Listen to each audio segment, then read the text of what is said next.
It's yours? No, Your mother said she found it in your closet. I don't know. One of the guys must have what? Look, Dad, it's Where not... did you get it? Dad, Answer me. Who taught you how to do this stuff? You, all right? I learned it by watching you. Parents who use drugs have children who use drugs.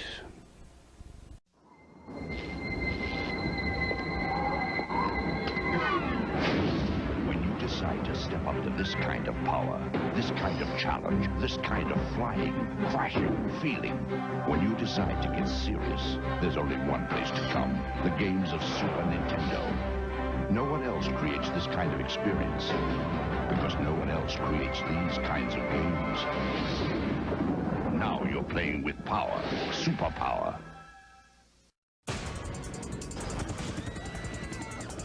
The most intense.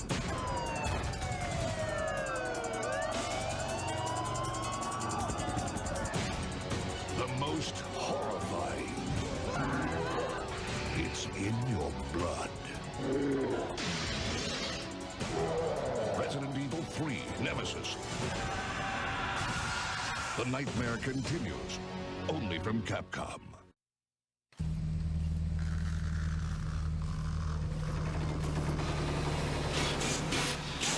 Taste the power of the sun.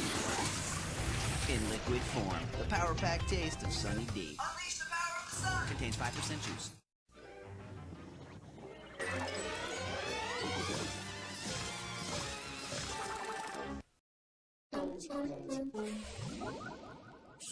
PBS Kids!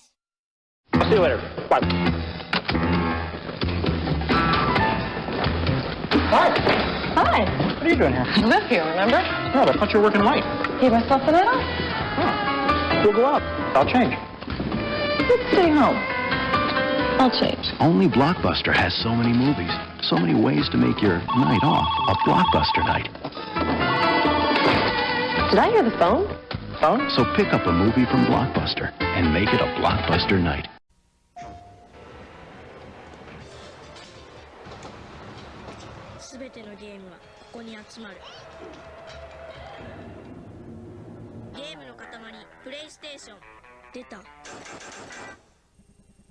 Sure, you got places to go, people to see, but why not pop over to Burger King and find out how to join the Kids Club?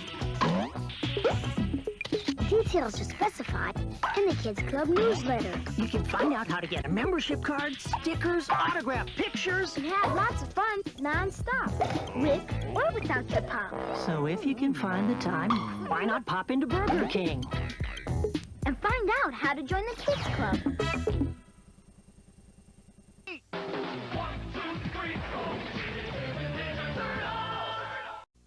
Disney Channel's original series, The Proud Family, will be right back.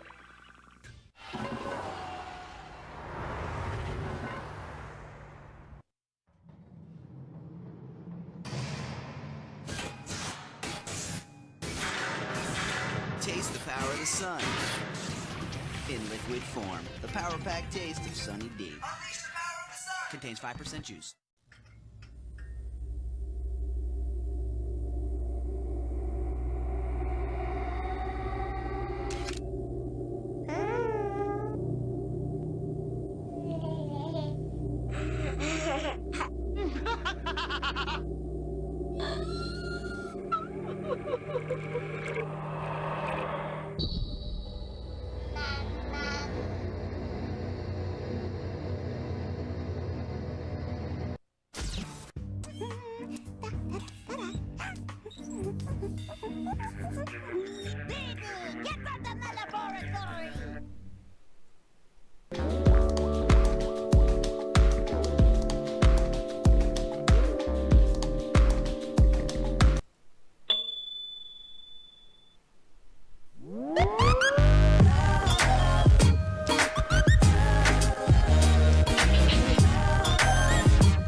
Is it really that time, Nick? I think it's that time again. We're start screaming and shit. Woo! Man, I feel like I just saw you guys earlier. Wait, what'd you just say about me? Oh shit! Stop it! Take the. Oh shit! No! You stop it, sir.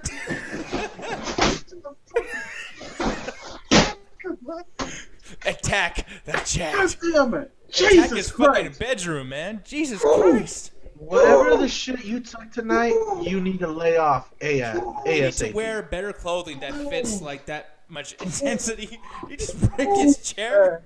Dude, I feel like if he was like in an anime, he would have gone Super Saiyan on us just now. Oh yeah, he's still been fucking Super Saiyan. Gaja looks so worried. Gaja's like, oh my fuck. god, man. That's how. Help me. Woo.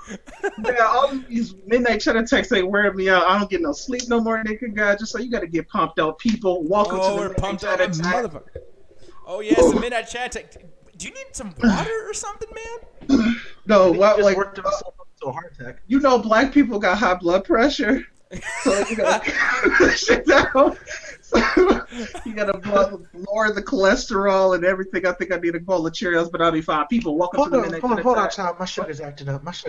Give me My sugar's acting. No, people, welcome to the midnight cheddar tech. It's time to attack the chat. Hopefully, we got a good thing lined up for you. Hopefully, you guys enjoyed the bumpers. Just some old school nostalgia, memory lane down there. We will return to our regular bumpers next week. Absolutely. So that was nice. That was nice. But yeah, no, it's. I think I finally calmed down. I finally calmed down. Nostalgia will do that shit to you. They're like the equivalent to fucking Sonic rings. It's unbelievable, man. It's amazing. But people, if you guys have any nostalgic episodes or commercials or anything that you guys want to bring up when you get on the show, let us know. Like some shit that you would have put on there if it was you doing it. You know what I mean? Yeah, please show us how old you really are by showing us the kind of stuff you grew up with. Yeah, man. That Resident Evil 3 Nemesis commercial, though, man, that was the shit, bro. I remember watching that over and over. It's amazing. The only problem with that commercial, though, is they used a lot of scenes from the Resident Evil 2 intro and just cut it in there. I was going to notice. Yeah, that's true. I think it was a Resident Evil 3 intro, but hey, you know what? We'll have the argument sometime behind the scenes. Hey, but people... Exactly. Yeah, it's time to get people inside this call right now. Actually talk to them. Skulls, yes. Evo is happening right now as we speak. We probably be talking about that later on. But yeah, just trying to get y'all in here. Hey, but first, Skull, by the way, Skull, if you want to talk about it too, man, bring your ass in here. We want everyone's opinion on this kind of stuff. He's not gonna do that. You're not gonna do that? You don't think so? He's not gonna do that. I have faith in you, Skull. I have faith in you, brother. You're not gonna do that. I'm just saying. You wasting your breath. But look, speaking of wasting our breath, let's not stall any longer. Let's tell these people how the rules and regulations so we can get these people inside. Oh, fuck yeah, people. See this little sign right here? Well, of course you are, because you're watching the damn stream, man. This is our YouTube channel, Midnight Chat Tech YouTube channel. Anthony does a shitload of fucking highlight videos, so you guys are missing out if you're not watching those. I actually kind of like the way he does them better than a live stream sometimes, so definitely check those out. We just hit 152 subscribers, all thanks to you guys and your loyalty and your support. You guys are doing that consistently, and we fucking appreciate it. It's all thanks to you guys. Exactly. But the thing is, I'm going to go ahead and scroll through here. Look how amazing it is. So beautiful. Oh, not that wrestling shit. Anyways. But yo, people, yeah, it's amazing. It's cool. I mean, Anthony, you're happy with it, right? Oh, I'm happy, but it could be a little bit more better because look, get this. Damn, that really did get. That fucking chair really did get. I'm shaking and shit. Oh, get this. No, get this. The official MCA Blogspot page where it's like you got the same highlights, but as dealing with this YouTube copyright laws, you got to have a backup plan. And I know if you go in there now, it's like, what the fuck? It looks a little bit different. But thanks to the Brexit and the European Union and all that shit over there, we're going to be doing things a little bit different on Blogspot, but you still get that crisp, clean MCA content and highlight videos. Yeah, that's awesome. And the thing is, too, is like the crisp, clean content, that's great, but sometimes rewatching this shit is a little hard for some people because sometimes there's an echo. And that's a problem with quality. I mean, I don't fucking like bad quality. I mean, ever since Adam Ferret, or what's that dude's name? Jack Ferret? Oh, Jack Ferret, yeah. Ever since it came on, all I give a shit about is high fucking quality, dude. So people, exactly. If you guys like ferrets, if you guys like quality, our Blogspot's amazing. But make sure when you get into the call and everything to make sure to wear that headphone or headphones, whatever. Headphone doesn't matter. But we don't like the echo. So make sure when you come on in, mute the live stream, close out the tab, put the headphones on, and we'll be good. Speaking of coming into the call, by the way, Anthony, there's some information that you got to give these people. Ooh, I gotta give the people, I gotta tell the people, new people in the chat, man. They gotta know. So people, look on the left side of your screen. Left side of your screen right there. Box. It's gonna be a box, not a fucking triangle. I fucking hate them. They only 3-sided. Hey, what about an octagon, motherfucker? No. Box. Yellow and red. You click the box. You get the Google Hangouts link. You click that link. You hop inside the Google call. Interact with us in a very sexual manner. I'll be the Asian chick. You be the white guy that's cheating on your wife. And just like cheating, there's certain rules to pulling it off perfectly. For us pulling up the Midnight Chat Attack, we got perfect rules too. Rule number 1, always allow newcomers to join the call. We're always about the community, and that includes adding new people to the join. And rule number 2, don't talk over each other. It's just plainly rude, and it makes it hard for people to try to watch the stream later on. Rule number 3, please no nudity. I don't care how good your goodies are. Stay them to yourself. Rule number 4, read the rules of play nice, folks. Why would you send nudities to yourself? You know what you look like. Just go look in the fucking mirror. You never sent a dick picture yourself, just, to remind yourself? Every now and then, yeah. Just to be like, oh, man, that guy has it going on. Then it's me. It's like, oh, my God, I can't believe it. But, yeah, people, I'm so sorry. I'm so very sorry. People, there is some other shit I'm supposed to say. No, there's a 5th rule here, guys. And you guys already know this. You guys have been through these announcements many a time. But we don't like people coming into the call and telling us when we're fucking up because we know we're fucking up big time. And, yeah, I mean, if you guys have to tell us, if you guys think that we don't know, even though we're watching the same show that you're watching, make sure to let us know in the chat. We do appreciate you guys telling us, but just, when you bring it into the call, makes shit a little awkward, you know what I mean? So, please don't do that. There has to be some other way they can tell us that we're fucking up, too. I'm drawing a blank. No, Nick, let me help you out. They can go over to the goddamn Christian. They can go over to the Double Toast official MCA group and post questions, concerns, comments. Big ass titties, that twerking gift that you post in the chat, Christian. You can post all that shit over there. I would love to look at it constantly. Don't do it too much. I don't want this to be a porn group, okay? Anthony, can you say that it ain't less creepy? No. I know. He's like, yeah, post it. Yeah. Post it. Post it, please. Post it. No, but tell him about those shirts, guys. Tell him about those shirts. Man, I would love to tell him about the shirts, but that ass just got me memorized. Come on, anyway, guys, speaking of shirts, that ass me's got to go like this. Anyway, shirts. Man, fuck you. You fucked me up, man. I was entranced by my own beauty. Anyways, we got these great shirts from Mexcellence.com. Speaking of my sexy self from the Austin Rest photo, we got my MCA logo looking all sexy as fuck in the blue. We got the Yodi Outlight looking good and sexy. You can wear that all summer long. Just don't get the black edition. You will suffer. And, of course, you can always make sure to check that out on the Mexcellence.com. That is the MXLNT.com. No, and people, this MXLNT.com. They might be bringing that to the new Double Toasted site. So definitely pay attention to what Sammy's been putting out there, guys, because he might have some new Double Toasted shirts, etc. It's gonna be some good shit, and I cannot fucking wait. Exactly. Oh yes. Oh shit! And we already getting off the Midnight Chat Attack to a great start with one of our veterans, Justin Z. How is it going, man? Oh fuck! Hey guys. Hey Justin, how you doing, brother? Oh wait, let me put you on the camera over here, sir. I'm sorry about that. Look at that precious face. Get that radiant face. Get that beautiful face. I'm just lovely. I know. Oh my god, that face will win an Emmy. God damn it. Hey, one day you'll see. Oh my god. Oh, start talking about pretty faces. Yes. Adrienne. Adrienne. Hey guys. How you doing? I haven't talked to you forever. Good. I know. It feels like it. You're my New York buddy now, so. Yeah, I'm in your time zone. So what do you know? Wait, holy shit! You're in New York already now? Like that was. I've been here for the last 2 weeks. Yeah, I don't usually pay attention to the things he says, so Oh, everybody, stop the presses. We got another veterinarian after a long hiatus. A veteran, not a veterinarian. Veterinarian. He's a librarian, not a veterinarian. So, Kim, how long has it been since you've been working on horses? I don't know, Mr. Ed, he been pissing me off lately, so fuck him. You need to go back and take care of your son, Morty. Oh. He's gonna be like, I'm gonna fuck your bugs. I'm gonna fuck your really good bugs. Stop and on that note, bugging hi, me. it's Jenny. How you doing? Hi, guys. Oh, Hey, Jenny. I wanted to show you guys something. This shit rocks. Yes, she's finally showing us her tits. I'm streaming this shit on my TV. Because What is it? The Midnight Chat Attack is on TV. Mama, we made it. Hey, there we go. Dude. You're welcome. Oh God. Look at this fucking Great, I broke the show. No, Anthony, what the hell? I think I see Anthony's got a working future Midnight Chat Attack gift coming on here. I think so too. Oh, we only have a gift. He was actually in camera. Anthony, dance in front of the camera. Never. No, what network are we streaming on? HBO? No. We're streaming on HBO. No. We gotta be ready for the night of. Come on, man. HBO, no, for real, no. Bugs, I'm really glad to see you, though. I'm really glad to see you. That made my day when I seen you in the chat. So that's really nice. All right. Well, you want to rub one out before we continue, or? Okay.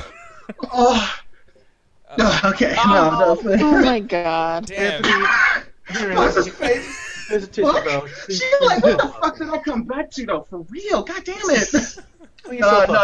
Seriously, man. No, you I should am not blame, awake enough for this chat. You should blame Adrienne, because she the one that started it up there talking about what your thoughts on masturbation are. Hey, you asked for questions. No, I right? wasn't expecting no questions like that. Come on now.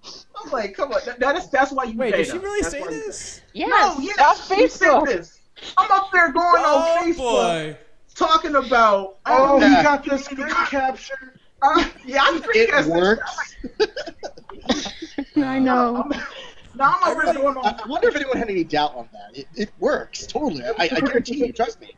It totally works. No, like going over to Facebook.com, Facebook and asking people about community questions and stuff. I need community questions for the show. And then I blame actually Nick and Julian for starting it because they was like, what's your favorite newspaper? What's your favorite rolling paper? And then Adrienne just takes it a step further and just says, what are your thoughts on masturbation? Rolling papers are rolling papers. Man, this is the first question I got 2 answers for, man. Zigzags and yes, I do. Let me tell you about masturbation. Like earlier today, or this evening, we were passing my favorite sex store, and I was like, "Damn, I need a new vibrator." I said to myself, "I need a new vibrator." But you do know your husband's sitting right next to you. The vibrator is a nickname for him. Hey, did he buy me my last one? I think he bought me my last one. I can't remember. God, you lazy motherfucker! You bought her one? God, come on, man. Wow. Can only imagine what you guys give each other for anniversary gifts, I swear. Oh, they gave each other sex slaves for the anniversary gifts. Hey, Bugs. Sex slave? No, ain't no other bitch handling that shit. No, hey, Bugs, you know what you should do to be a good girl or whatever, man? Buy him a fleshlight. I am his fleshlight. No, you get to have toys and he can't. That's the song from Pitch Perfect 2, right? I'm your flashlight. Am I the only one that's confused? Like, did you mean like an actual flashlight? No, flashlight. Oh, I know what you're talking about now. Yeah. Oh my Let's God. come to a rousing start more today. alcohol. You know what? I do not blame Bugs' husband for doing that because, like, almost every minute. I mean, y'all caught her on the after hours saying, "We gonna fuck tonight. I don't care if I'm sick or not." So, That was the best. Where's that That was the man best out? moment. He was sick. Oh, he was sick. Okay. Yeah, he was sick of you sexually molesting his ass. Stop it! I'm so tired. So tired. No, but to answer your question, Adrienne, masturbation, it's a beautiful thing. It really is. Yeah, but according to Diz, it's cheating. So let's just throw that out there. Okay, do come y'all on. agree with that? Okay. Context. Did all y'all watch the Casual Calling show? Yes. Yes. Okay. Parts of it. I haven't watched any shows on the site for almost a month. Damn. Wow. But hold on, before we kill Diz, I actually talked to him about this, and he actually explained it to me. Apparently, they only read half of his quote. I guess that was his ex that actually felt that way towards him masturbating instead of having sex with her. Oh. Okay. Yeah. So Diz did not actually think that.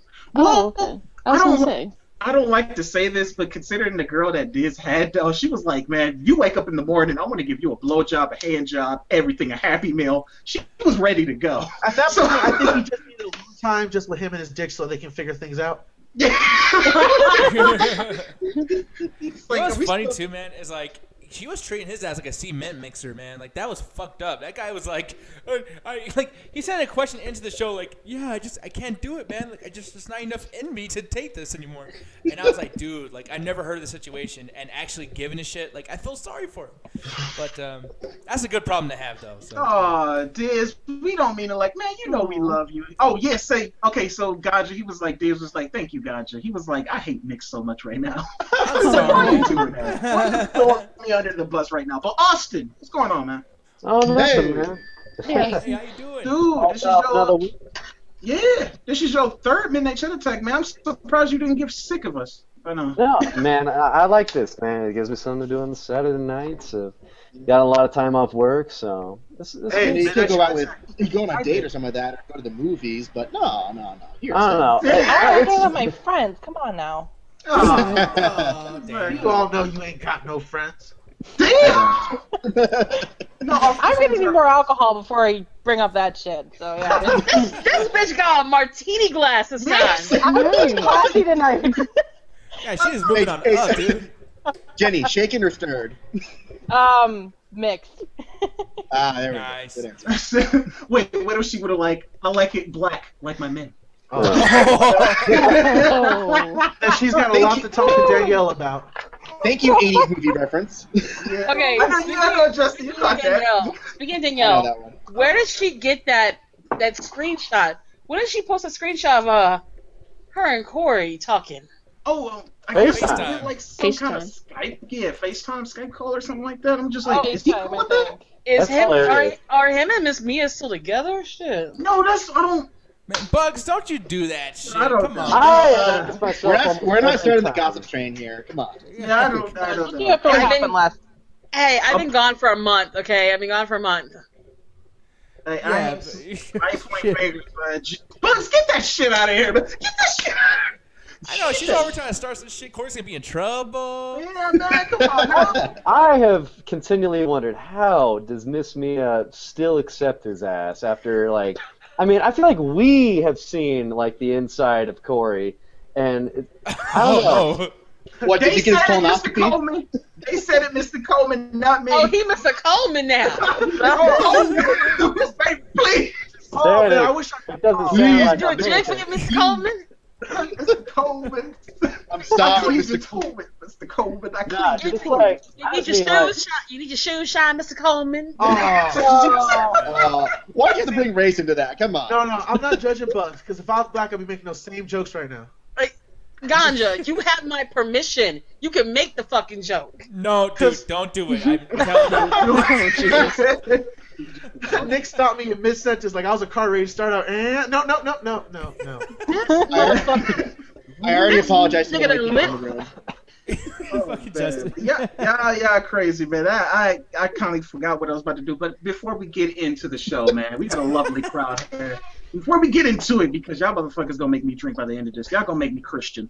I just wanted to shout out Gigi's channel again. He was on the Midnight Chat Attack last week. He's known as Gigi in the chat, Gigi Glacius, I think. He has a YouTube channel called The Mexican ET, and I just want you guys to go over and check it out. Now, I know YouTube has a whole bunch of YouTube Let's Plays channel. I mean, YouTube is filled with it nowadays. I mean, channels changing into Let's Play channels, but at least you know with this one you're supporting Healthy, and his content is actually not that bad. So I just wanted to promote him. He's actually doing some bumpers for us right now that we're going to be showing next week. But what?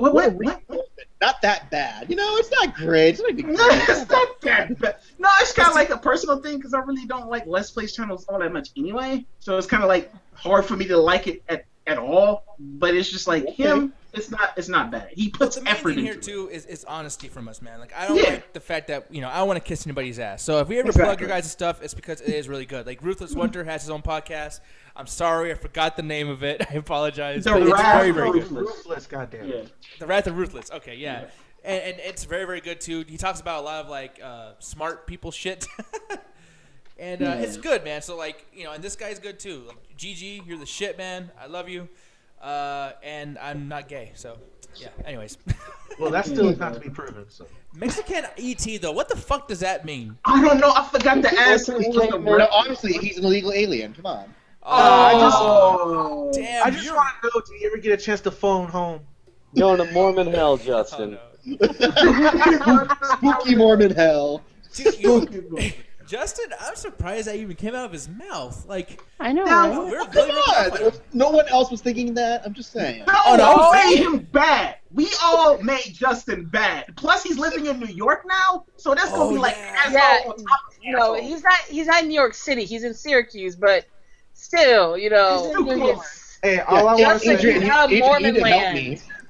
all I want to One say, at a time. Wait, man, what? one at a time. no, I just want to say, guys, that we all know who's gonna vote for Donald Trump this coming up this November. Oh fuck. No. Oh that. God. I don't think Justin's like that. No way. By the way, really quick. I mean, I know. Man, that y'all we're think not I wish cancer upon your families? Jesus. Hey, no, I would have said that he said Hillary too. So I'm just saying, no way for either one. Yeah. Justin, just vote for Hillary. Just to not make sure Donald doesn't get it. Exactly. Can I put other? No. I'm gonna put Mickey Mouse. That's what I'm putting. No. Mitt Romney. I don't know. Oh, Nick Diaz. Nick Diaz for president. I'm gonna write in Bill Clinton to see who else writes in Bill Clinton. That'd be fucked up. Wow, but no, I sent some other PMs out, y'all. Oh, we got a birthday wish, y'all. I don't know if you should know if she's gonna come into the show today or like just tune in. But April Johnson, her birthday was on Tuesday or Wednesday, if I remember correctly. I can't remember, but her birthday. So everybody say happy birthday to her. Happy birthday, bro. Happy birthday. So, yeah, So how old is she birthday. now? Like 30? What the fuck, man? Hey, that is not a bad question to ask. I was gonna say, there's nothing wrong with being in your 30s. Exactly. See, Nick, you getting all defensive. Me. That's because he's mid-age, man. He's about to hit 30 himself. Yeah, I'm gonna hit 30 in 4 years, and it's fucking horrifying. So yeah. Shit, Thanks. hey, We'll be in the same club. I just turned 27, and I'm like, fuck, I'm really close to my 30s. The hell am I doing with my life? For girls, She catches a Pokemon. I'm 30 fucking 4. Shut up for all y'all. I was about to right? get into that though. Is that for girls it's a little bit different because, girls are always gonna get, they're always gonna be attractive. Guys are always gonna hit on girls no matter what the fuck. A dude, when you hit a certain age, no one gives a shit about dudes. You know what I mean? If you have that's money, true. you're George Clooney. No. Or Tom If you Cruise. have if you have money in general, it doesn't matter what age you are, you will get a bitch. If you're ugly as fuck, you ain't get a bitch, whether you are You can look old like or Tony young. Jones and Paul Giamatti. But you can be hot and be broke as hell and still get a girl. But it's hard to be hot when you're an old dude. You can't be like, Well, did you see that? You see that steal your grandma meme that was going on? Yes. Yeah, dudes like that I can exist. I follow him on Instagram. Let me tell you something. There are some girl. hot- Yeah, he's Why do you not think she need a new vibrator, guys? with there a are beard some on good it. there are some good-looking silver foxes out there, like that Trivago guy. I mean, Damn, men, Justice laughed. it's like you guys don't understand. Like men, y'all, the older you guys get, if you keep yourselves in shape and you're good-looking, you can still get a girl, no problem. A woman. Sweetheart, I'm not good looking and I'm not in fucking So, wait, shape. okay, let's put this to the test. Let's put this to the But test. women, we hit our peak. Sometime nowadays, we hit our peak in our mid-20s, and then after that, we're too old for most of you. Bugs. Well, then I I'm just- fucked. Aw, don't say that. Oh, damn. I just I'm just saying. Jenny, I never had a peak. I never even had a fucking bell curve. Hey, It's all you can right. take a peek at this right here. Oh, God, my no. God, Nick. Damn, Jack, It's so small. I sent you. So, I Nick, swear, I'm taking a picture. Fuck you guys. Where's my webcam at? Oh my God. let's put this to the test. Bugs, you said the better you get, you keep yourself in shape, you'll be attractive. So, is this attractive? No! Oh my God. You put Justice it face. down. Put Is it this down. attractive? Is this attractive? I'm blind Hey, now. motherfucker, rule number 3, don't Harry, put that shit down. Is that a hairy nipple? We don't talk Oh my about that. God. We don't talk Justin about is so turned on right now.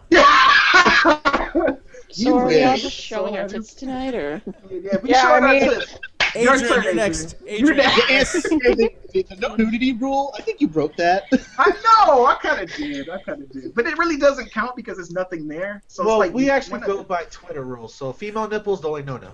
Hey, really quick, people. After hours, I am showing my dick tonight since Justin wants to talk shit. So if you guys want to come in, enjoy I never said I it. wanted to see it. I was just making a joke.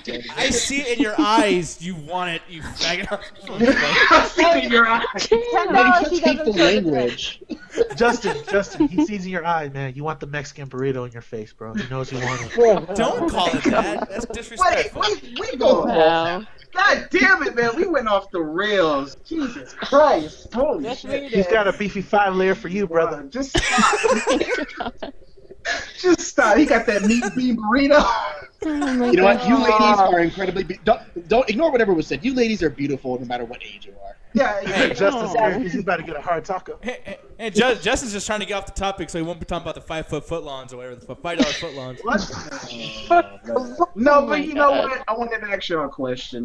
Because it just came out. The reviews are lukewarm. They're not worse than everybody thought. Who's seen Ghostbusters? I'm probably seeing it tomorrow. I haven't yet, but I might see it tomorrow. I'm not sure yet. AJ, you still haven't seen it. Oh, no, AJ, no. come up here. We'll see it together. I've been resisting, going to see it. I'm like, oh, I might as well. What it was like after Corey's review, what was y'all impression? Was y'all like, I'm still kind of, I don't know about this. That probably got me to see it more because I was actually surprised to hear his review. He was actually saying that the first half of the film was actually not bad. So it seems like everyone's had that same kind of like middle of the road reaction. Like I've heard a few people were trying to do like the whole, it's great, it's awesome, you guys don't know what you're talking about. But those reviews seem to be more, I don't know, either fanboyish or they're the ones who are the people who want to be in denial of the fan hatred. Like, oh man, you nerds need to shut up. It wasn't as bad as you said it was. It's actually really, really good. They want a virtue signal. What? Seems like some people want a virtue signal that, maybe approving of this movie would somehow earn them some points with some girl they want to be with. So. Well, no, it's weird because I listened to the One of Us reviews where they just released a subscriber review with only Chris Cox and Chris Herman. Because originally their main crew review, they all loved it. They gave it 8 out of 10 and 9 out of 10 kind of thing. Oh, I haven't looked at that yet. Yeah, but then Chris and the other Chris, they were more in the middle, like kind of 5 range kind of thing. So it really just seems like it depends on who watches the movie. But I think if you have a more critical eye and a more moderate view on films, I'm pretty sure that middle of the road review stuff is pretty common for most people, I would say. Yeah, that's actually a good point. Yeah, because that's what it seems like Corey said, and I think Jeremy Johns, because he had reviewed the movie too, and he was just pretty much like everybody was just like meh. So it was just like the controversy was the best thing about the movie because it got it actually raised the bar a little bit more. So which is sad. They addressed in the movie. Yeah, like wait, what they actually do? Oh well, yeah. There's like 2 or 3 jokes where they make fun of YouTube commenters for no reason. Nice. Oh wow. Yeah, that's actually kind of a good idea though. Like that takes balls, man. They should have made a scene where they make fun of shitty writers. That would have been so bad. The thing is, how? Oh, go ahead, Bugs. I'm sorry. No, I was going to say the problem I have with the Ghostbusters controversy is the fact that, from the beginning of the inception of the story idea and everyone hearing about it, anyone who had a problem with it was immediately told that they were anti-female. Thank you. When the trailer came out and people saw that first trailer, I didn't like it. I thought it looked stupid, and people were like, "Oh, well, you're just against women." I'm like, I'm a bitch. I'm a woman. How the fuck am I against women? Oh, well, then you're a traitor to your gender. What the fuck? That's feminism. Right? So stupid. I remember when we. Yeah, I remember when we you first must reviewed agree the with trailer. us, otherwise you're a member of the patriarchy. Yeah, exactly. Yeah, BuzzFeed is the worst when it comes to this shit, though. Fuck those people. Fuck BuzzFeed. Goddamn fucking social justice warriors. I hate that term, but in this case, it's apt. It's appropriate. That's the thing. Like all internet categorizations, they all get misused sometimes. Some people just use SJW to, badly label anything that they just don't like. Like, I guess it's from what it sounds like, Corey must have heard, him get called as a social justice warrior on YouTube or something. Because I know he said on the show, like, man, don't use that word. That's just, it's a bullshit term. But no, it is valid for kind of a fringe amount of the left, normally. Yeah. Like, the way that, I remember Corey once saying a while ago, man, some conservative fucks out there, they just want everything to be the way that they see the world. And if it isn't that way, then they get all up in your shit about it. SJW is that, but for the left, basically. It is. It is. Yeah. Because I got accused of slut shaming because I disagreed with Taylor Swift in her need to go from relationship to relationship to relationship. That's slut shaming. I'm like, I didn't call her a fucking slut. I'm saying, how can you sit there and tell the rest of the world that you love this person right here so much, he was the one, and then fucking hell, you break up with the dude 10 days later, you fucking Tom Hiddleston. That's like the worst part about Ghostbusters. I hate when Taylor Swift does that at Ghostbusters. That's some bullshit. I'm talking. No, Nick, I'm talking about the whole need.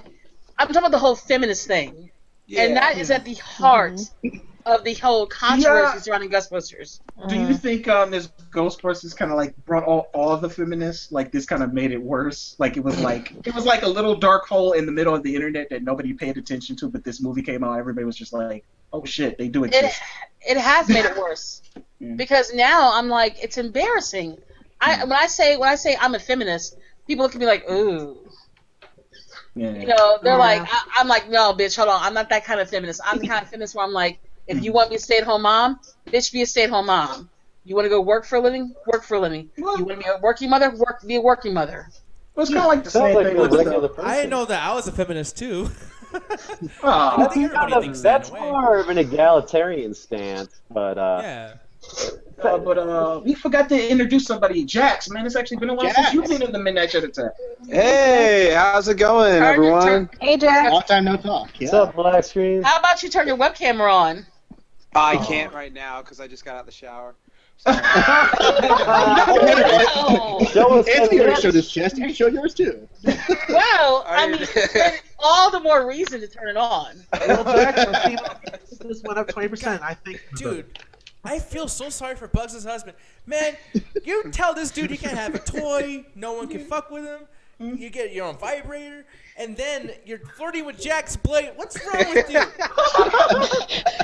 Jesus Christ. What is your husband's Modern day name feminist again? right there. What is your husband's name again, Bugs? His name is Brandon. Brandon, you know what? To show your wife, go on Reddit, type in Neko Cat Girls. Don't do that. Welcome. All the freedom, man. All the freedom. Yeah, I'm gonna do that right now. Enjoy. Hey, Brandon. He can't hear this. I'm wearing headphones. And now it's our own rule too. God damn it. Exactly. She's actually following the rules. Brandon, if you're watching the stream over again, we support you, brother. Go get that. Brandon, if you ever need help, dude, get a hold of us on Facebook. We'll help you out. Fuck you all. If he wants pussy, he can get it anytime he wants to. You're saying stuff like that. Hitting right here. Wait, what did you say, Jax? I said, don't be saying stuff like that. Gets people hot and bothered. Yes. He's gonna have to take another cold shower. It is a little warm in here right now. This shit is too much that Austin over there, AJ, man, he said, man, I gotta light a blunt on this shit. I gotta smoke. Y'all know this too much. No, man, no. I'm just been in a writing mood all day, so I got this book in front of me. It's like 642 things to write. Oh wow! So it's just like all these little prompts in here of just like tiny ass, just tiny little settings. So it's like a stoner journal. In its own way. No, actual writing. Thank you. No, literally, I was about to ask. Corey Goodwin has a stoner journal. No, but it's cool. I was in a writing mood today too. I wrote a whole chapter today, so. Beautiful. Oh, nice. So just some like erotic like fan fiction or something. Like Ganja puts his penis up against Anthony's hairy nipple. That's not sexy at all. You know what? The day that people are fans actually starts to do MCA fan fiction, we made it. Yeah, you know what? There's such a thing as flaccid fan fiction because I think Nick just wrote that. Oh my! What did you? Hey, Justin, did you see Ganja's fan art? Well, not fan art, the one that Yodi made for him for Ganja's Adventures. Ganja has a 6-pack. Dude, it's hilarious. My man. Dude, I want a 6-pack. Hey, you gotta be like me. You Yeah. gotta pay for the animation. That's the only way to get them. It'd be like Kylo Ren. Could go the Dax's Blade route, but that takes dieting, exercise, time management. Who got time for that? Lots of Get sex, just boring stuff. Nothing more nice. Hey, that's No, not but bad for- AJ, what were you writing today? Well, here's the prompt I'm on right now. It's a houseplant is dying. Tell it why it needs to live. That's some righteous shit. Okay. Wow. So Hey, just Kimberly. that. Kimberly, What? shut the fuck up. Damn! I just came, I boo boo. see that I'm coming. just kidding, boo boo. You was kinda gonna talking kill off you. screen. Bugs, you was talking off screen, though. I couldn't even hear it. I thought I had my shit muted. Sorry. Oh, it's okay. I know. I'm just fucking with you. We're trying to save you any more incidents. No. What did you say again? You said your plants were dying? What the hell? No, that's the writing prompt you got. Oh, okay. So it's it's kind of like English class. When you come in English class, write this journal. This one. Okay, I remember. Oh my god, that just took me back to freaking 8th Yeah, I grade know, when right? you said that. Yeah, that's what that reminds me of. That's what that straight reminds me of right there. But See, I actually had fun with that shit though. We won't get into that conversation. I'm just saying that is fun though. Like, it was fun though. Yeah. But last point on Ghostbusters though. Did anybody see the Waterloo? Wait, what? Somebody cut me off. The water. Yeah, somebody had cut me off. No, the Waterloo train station. They had the Stay Puft Marshmallow Man in the train station. Did y'all see that on Facebook? I think that was the only thing that was the coolest thing that came out of this film. Oh, jeez. I think the coolest. Sweet I'll Jesus. say the best thing that came out of this film was freaking Ecto-cooler coming back. Because I missed that. I know, right? How did those missed. actually taste? Dude, Yeah, you never had misses Ecto-coolers? Never had it. Dude, Ecto-cooler was awesome. No, that shit was I green. love it. So I stayed away from it. It's kind of like It's so good. Remember when they had the ketchup mustard and they was turning that shit green and blue? That's the same Okay, thing. that was bullshit. The Ecto-cooler was actually really good. I loved having that kind of lunchbox as a kid. Yeah, I really do. I miss that. Like, it's like sold out everywhere else. Like, if you go online and try to go on Amazon, like, it takes weeks for them to restock it because everyone keeps buying it out. I got like a case next to me right now, but yeah. Oh yeah. By the way, I think my real quick thoughts on the new Ghostbusters film. I just thought it was, like just shrug of shoulders. It wasn't like awful. I'll say that it kicked the shit out of Batman v Superman. Fuck that bullshit. I hate that That's not fucking hard. I will say that all day, every day. Like, I had a much better time at Ghostbusters than that movie. And then there were like 4 scenes in the movie that did make me like laugh. One made me laugh really hard. Like, me and my friend kept cracking up at it. But besides that, I would just say it was like a rental. Like, honestly, rental. Oh, so you've seen it, Jax? Okay. Yeah, I did see it. I put up a really short thing on my YouTube about that, like, really quick. Okay, that's cool. That's cool. Yeah, I'm still curious. I'm really still curious just because of Ghostbusters and stuff like that. The review gave me a different perspective. I checked out other reviews, Jeremy Johns, but it just seems like it was just lukewarm, which is kind of worse than being a really bad movie or a really good movie or anything like that. Because at least a shit movie like Batman vs Superman, it still makes you want to talk about it. But but like a lukewarm movie, people are just gonna forget. Oh, that happened. Moving on. So well, speaking of that, really quick, did you guys actually watch the Ultimate Edition? Anybody? No, not yet. I was tempted because CT Fletcher, a guy I follow on YouTube, and he's like this fitness guy on YouTube.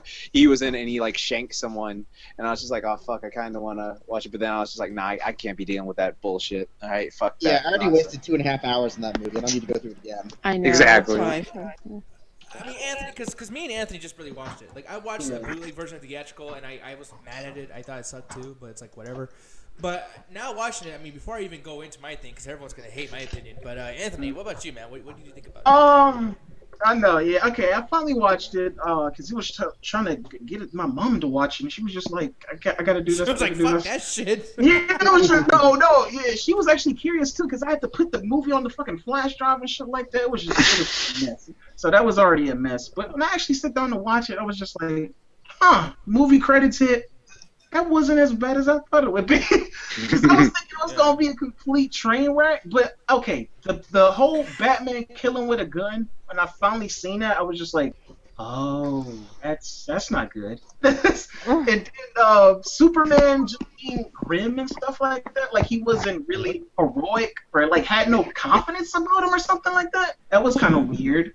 And then yeah, totally, I agree with everybody. Jesse Eisenberg as Lex Luthor. You mean Jesse? No. He just had bad Jesse. direction. He wasn't terrible. No, he was awful. No. The voice of reason is here, and by that I mean the polarizing voice. No, okay, Alan. All right, my Alan. God. He wasn't terrible, but for the character that he was playing, compared to all the other Lex Luthors and previous Superman. Oh, trust me, he's better than Kevin Spacey. No. Oh no, I agree completely. Fuck that bullshit. Here's the thing. No. Slow down. Spacey. All right, one at a time. One Everybody. at a time. Wait, Justin, hold your point. No, yeah. Granted, Superman Returns was not the best movie, but Kevin Spacey still felt like Lex Luthor. No, he doesn't. He felt like one of his cronies because he's like sitting there rambling and yelling and acting like a moron. Like, Well, I would watch What was Jesse Eisenberg doing? He was doing the same thing at work. I know, but at least right? Jesse Eisenberg, like, just I don't know. Like, yeah, he had bad Tweet. directions, but Tweet. He also had horrible dialogue. Sure. So yeah, he had bad direction and some bad dialogue, but I still like the persona that he was trying. You know, it really sucks being the only person that actually enjoys that movie. No, wait, I'm listening to my other points though. Like that was, but Justin, go ahead. You had some points about Lex. Oh no, I just did that just for the reaction that Alan just gave. Oh, you be trolling sometimes, Justin. I see that. Motherfucker. You be trolling. So hard. Dude, I'm telling you, you gotta like reevaluate yourself. You're gonna be a movie bully, man. Like, goddamn. No. I did have actual complaints, but that was just funny. I was just doing that. But Jax, like I heard you go like motherfucker, no, like. I hated. I'll tell you this much right now. Since me and my friends, like, we had like a little Superman thing. We were watching the animated series. We watched the Batman v Superman, the world's finest, the anime thing for that. And then we just watched Superman 1 and 2, and we watched Superman Returns just because like those are just films. I mean, like Superman 1 and 2 are great, but like Superman Returns is just like it was one of those things where I was just like, I could watch this like 5 times over Batman v Superman again. Like that's just my thing because I enjoyed what's his name, Brandon Routh is Superman. I just like, he was just like, because that whole scene, the only scene I can say I really enjoyed about that film was the one where he was saying, all right, what do you hear? And he's like, I don't hear anything. He's like, yeah, I hear everything. So I have to like, it really like puts you in this perspective of like, oh, I'm a god in this world of, I'm a man among children. So it's one of those things that was good. Yeah, I actually really think. Oh yeah, and I think the plane crash sequence is way better than any of the action scenes in Batman vs Superman too. Yeah. I'll say this. I feel like, we obviously have two huge different spectrums from the classic Superman films and this recent thing that we got.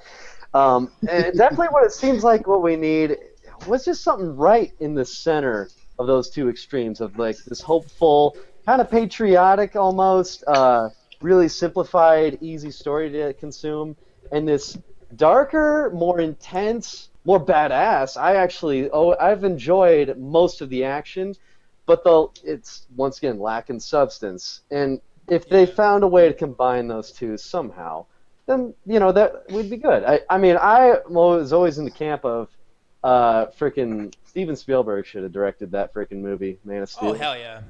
Oh yeah, that would have done been it right. right. That would have been better. Yeah, it's called Superman 1. Richard Donner, Steven Spielberg, they're quite different. No, but that's what the movie would have been. It would have just been a remake of Superman 1. Still better. Exactly. Better, but is it better to have something that's new but kind of fails, or just redo the exact same thing you did before? Yeah, good point. But Like I'll say, and Anthony, like I think me and you are pretty much on the same spectrum here. But like for me, man, like the movie was just stupid as fun. I mean, the fact that there's even a Batman vs Superman movie is fucking ridiculous. And there's way too many comic book movies. Like I have not found one comic book movie that doesn't make me just slap my head like, dude, why the fuck do people like this? It's so goddamn stupid, but it's kind of fun. Suspension of disbelief. Do you have it? Yeah, I excuse do, me. but Nick, not for how that much shit. wrestling? How much wrestling do you watch, by the way? You can't say Oh, they kinda shit. got you there, man. Shut the fuck up. Damn. No, I'm but that's the sorry. thing, You though. cannot talk shit if that's what you get off to. No, well, that's the thing. Like when I watch wrestling, I don't make a big deal. Like, holy shit, it's the greatest thing ever. It's whatever. And the thing is like with wrestling, there's tons of stupid shit in it, but there's a little bit in it that's kind of good. And that's what I'm trying to tell you guys. Is like, you guys are focusing on the story and Jesse Eisenberg, but what about fucking Batman, man? What about Ben Affleck? What about the good shit? He was good. Yeah, he was the best. He was the best I'm part gonna of it, have honestly. a popular opinion, but I actually didn't like Batman at all either. Wait, you didn't like him for Yeah, what he stood for? I or didn't just really like Batman at all either because it was just like when you think about the overarching plot of Batman, Batman would not be that fucking retarded. He's one of the that's the one detectives in problem the is world. the reason for them to fight is totally stupid. Like the Yeah. whole way that they That's true. make them, the way they make them enemies. It's like, oh, I heard he said this about you. He said what? And then that's pretty much how they fight. Yeah. I've always thought of the whole origin thing of his parents getting killed as such a kind of a weak setup of like any comic I've read, there's always a flashback sequence, and the fact that they decided to like shortcut to how Superman and Batman are going to connect through my mom's name was Martha. That shit was. Yeah, that's hard to Oh, I know. Yeah, that was Oh funny. my god. I saw Also, the. who calls their mom by their first name when they're about to die? Martha. No, that shit. Yeah, but okay, literally. Justin, no bullshit. Now I gotta call some fucking. Uh-oh. So you want him to go, mommy? No, I'm just saying. I had a mom. I had a Jesus mom Christ. too. Let's be friends. You know what? I have to say something though. Like the one thing I kind of don't get still. Like even though I've talked in depth with people about this. Like okay, so Batman kills this movie. It's like implied that it's just because I'm tired and all this shit happened and all this shit. So like, what I just don't get is how is Joker still alive then? Okay, so like I would think he'd be like the first one he fucking killed if that was like, okay, you killed Jason. So like, okay, that's where I'm just like, okay, fuck it. My way isn't working. I need to like just put an end to it. So I don't understand how Joker is alive in Suicide Squad. And then like, people have done that whole that thing where they're saying, oh well, maybe it's so and so. Jason Todd. I'm not gonna That's spoil it. the Yeah, I was agreeing with that too because at the beginning of the movie, I was coming in the film, I was like, maybe I should look at this differently, have a different inflection on this. And then I was thinking when I like the first half, I was thinking this movie would probably be a lot better if you think of it as like a Justice Lords or an Injustice type story or Injustice like the superheroes in this universe don't really care about the humans. They just serve them. They just like they're doing their own things and humans are around them. So I guess like you can look at it that way. But as the movie continued, it was just like, no, y'all just completely not even heroes no more. Like that last battle scene, how it was structured made no fucking sense. Why is Doomsday dispersing this energy? What the fuck? Why didn't fucking Wonder Woman use a spear? She's just as strong as Superman. She could have like blown the fucking spear into it. Exactly. And also, how did Amy Adams know that the spear would kill Doomsday? Oh, She I doesn't have a know theory what- about that. Because Actually, it's green. I can explain that in one sentence. She's Brainiac. What? It makes perfect sense. If you think of Man of Steel, the ending of Man of Steel where she magically shows up in the museum, she was able to calculate that because she's super smart. And she's able to figure out that it's Kryptonian and that's Kryptonian because of her intelligence. It makes perfect sense having her as Brainiac. I really hope that's not true at all. No. I know it's not true, but if it is true, I'm never watching Suicide Squad or any other DC film. You are so gonna fucking watch it, you fucking nerd. Oh, come on. If she turns out to be Brainiac, everyone would start watching the next movie. They fucking ran out of ideas. They don't know how to fucking pay attention. That'd be like that Robin at the end of Dark Knight Rises bullshit again. I enjoyed that. No, that was so out of... That shit was so funny to me. He's gonna be Robin, but you're not gonna see it. Yeah, because they're not gonna make a fourth one. You know what? The only thing that would be worse is if they introduced Bat Knight into the. God, I hope not. No, but God, I hope not. Bring it down, though. I wanted to ask two people that's actually been quiet. Bugs, did you even see the movie? If she's still there, I'm not even sure if she's still even there. Bugs. I did not see it. No. Oh, you didn't see it? Okay. Wow, good on you. Actually, I'm surprised. That it must be hard not to watch that movie. No, it's pretty No, easy. I do want to watch it. It's just that we haven't gotten around to seeing it. There are a lot of movies we haven't seen this year because I haven't had a chance. Yeah, working this. By the way, Adrienne, I love that GIF right there on the side. What gift? Oh, Martha. Yeah. I literally laughed out loud. I'm about to ask Adrienne her opinions, but I literally laughed out loud when he delivered that loud. What did you say that name? I literally. Why did you say that? Adrienne, your opinions of this? You've actually been kind of quiet. About Batman v Superman, or just the Ultimate Edition. Like, did you watch the? I haven't seen it yet. Okay. Are you and I'm planning debating on, or whether you or not. really just gave up on the idea of giving it another chance? I don't know. I'm debating whether or not it's like, do I really want to sit through that shit again? But I don't know. I'm sure I'll check maybe at some point. The time is too valuable. Don't do it. That was the thing too, because when I walked away, I wasn't like, I don't hate this movie, but I was just like, it was kind of like the perfect way to describe it. And I told Alan this because we was playing hard, but I was like, it's kind of like watching a pilot of a first season, like a new season, like a series came on ABC or something. You watch the pilot, and you're like, I don't know, man, but I just want to watch the next episode just to see where this goes. Just because this Batman versus Superman is setting up a universe, I'm just like, I want to see the next movie just to see where y'all take this. Yeah, exactly. That's how I felt with Man of Steel. It was kind of that. It's like, maybe it might lead to something, and then this is the second episode where I'm like, I think I'm going to try the other show now. Yeah, exactly. Yeah, let's see what the Flash is doing. It would have been cool if that initial trailer we got for Batman vs Superman was actually a trailer for a couple of movies coming up. That would have fixed the shit, honestly, if they just spread that shit out. They kind of had that scene in Batman vs Superman where it was a trailer for all the other superhero films. Yeah, that was so egregious. Oh, that desert scene could have been cut out of the movie completely and would have had no impact on the rest of the movie. Well, not only that, those three just out of the fucking blue. Hey, evidence of the fucking Aquaman and Cyborg. Those were great. I love those. Cyborg had the weirdest fucking one. Okay, okay, let me ask you this: was that Cyborg inside that brick thing? Yeah, basically what it was Cyborg in the mother box or one of those that basically like makes him into. It's the new version of Cyborg. I was like, what the fuck is this?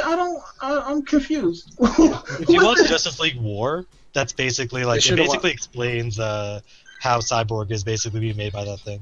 Oh, okay. Still, it was just a random scene to throw into the middle of the movie for no reason. Really. I don't know. All those videos to me was great because it should have been at the end of the movie, not halfway through. Stopping the movie for that was kind of it really screwed up the flow. But the basic concept of it is great because it's like these people are around and they've kind of always been around, but now they're coming out of the woodworks because of Superman. Yeah. Yeah, exactly. But I realize that all of you guys, like, I mean, like, even Justin's reaction is just like, dude, don't watch this. It's a waste of your time. Don't do it. And I'm wondering, he's not like, wrong. I like the movie, but that like extended edition isn't worth your time. But to change the mood of everything, though, I'm definitely gonna put something up that's about good stuff and something good it did to you. So, people, we got a community question from Marcus Kilgore. I actually really like this guy. The dude with the Star Trek thing on his face all the time. This dude's fucking awesome. But yeah, his question here is, what are some films that got you through a difficult time in your life? So, I'll ask the second one afterwards. But, yeah, man, like, do you guys have anything kind of... Yeah, I was really trying to think about this, too, because it was just like, God damn it. I know this is kind of completely unrelated, but it's sort of doing it because I'm actually going through like a tough time now in my life right now, and you guys kind of like helping me get through it. But that's not what I was gonna say. But I'm actually watching. We love you, Anthony. YouTubers. I know, I love you guys too. But I'm actually watching. For some reason, like I want to get a job. Like I need to get a job in order to start dating again because I really want to start dating. But I'm stopping that. But something that's filling the void is I've been really getting into anime visual novels lately, and I'm like, why? Oh my! So sorry for you. That's one thing. I don't know. That's well, which ones? Depends which ones. Tadpole boyfriend. I like no. Katawa Shoujo is one of my favorites. Wait, what's it called? It's on YouTube? Katawa Shoujo. Yeah, you probably search it up, or probably go to Google actually search it up. But it's a really heartfelt story. It's about a guy that has a heart condition. He goes to the school with other kids that have disabilities. What's cracking, everybody? This is different routes to actually see. Oh my god. What the hell is happening? You know what? I That don't was know, but perfect. keep it I up. can't even get mad. I can't even get mad. Imagine Bravo. Bravo.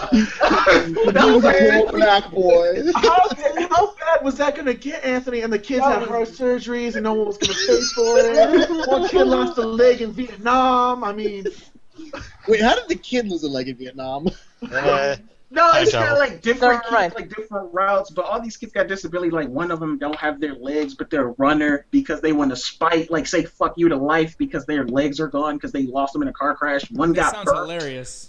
No, it's a Wow. really heartfelt story. It's a pretty heartfelt story. And it's actually got sex scenes in there, which is actually kind of course funny. it does. It's like, Yeah, of course it does. like one of the sex scenes, they actually have sex like in the shed. They have anal sex in the shed with lemon lube. Okay, that's enough.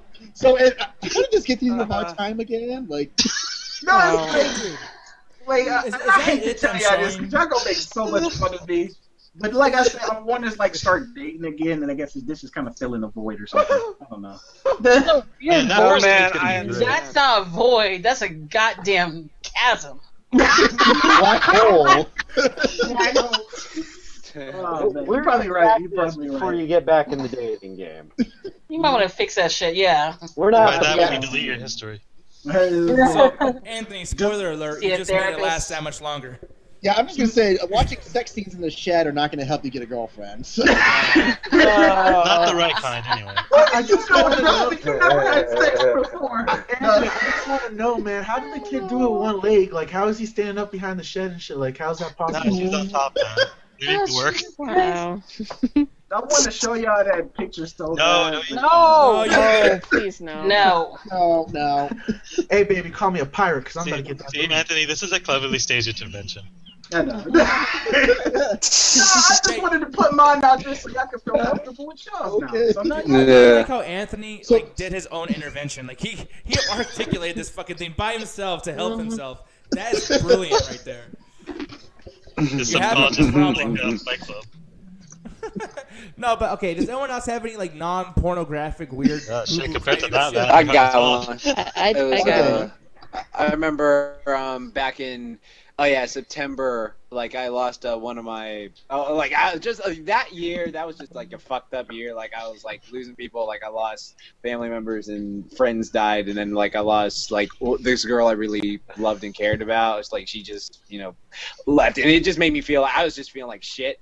And I was just like, I don't know what to do. But then I went to go see the that kitty film. Oh yeah, the penis movie. Yeah, the penis movie. I was like actually just so down and feeling like shit. I was just like, maybe I'll see something. And then like I don't know, just seeing something from my childhood like that really just brightened my day and made me feel cheered up. And then like that's actually when I remember coming home from that. I was just like, shit, it's gonna get better and all that. And I actually started doing my personal trainer business and got my first clients from that. And then I just built on from there, and it's doing pretty successful. So yeah, I would say the penis movie helped me through a tough time. What? The penis? Wait, the penis movie? Peanuts. Oh, I know. nobody Yes, talks about actually the penis I know. movie. I heard The penis. penis movie was I amazing. heard penis. I thought we were not talking about porn movies. Yeah, I was like, are you talking about Superbad or what? Man, Ron Jeremy changed Jack's Oh life. yeah, Y'all don't I know. know, it was amazing. Oh my god, this guy Richardson Steele was amazing. I will say though that the Peanuts movie is fantastic for anyone who hasn't seen it. Oh. Like, Oh yeah, loved it's actually it, yeah. good. Yeah, I checked It it is out. really good. Because I was my brother had to do some testing for Ohio Connections Academy. He was doing the OGT, and I was watching it while I was waiting on him. And yeah, it's actually really good. Like I'm surprised. Like it captures the spirit. So not bad, not bad. I want like no sequels though. Just leave it alone. Because y'all might mess just it leave up. it like that. Y'all They're might gonna go sequel the overboard. shit out of this dude, man. well, it's just that thing. It's like it has room for a sequel because you could easily make one from this, but it kind of ends on just like a perfect note. It Just does. the way- It does. And it's kind of funny too because just like a Charlie Brown cartoon, it doesn't really even have a happy ending. It's kind of bittersweet.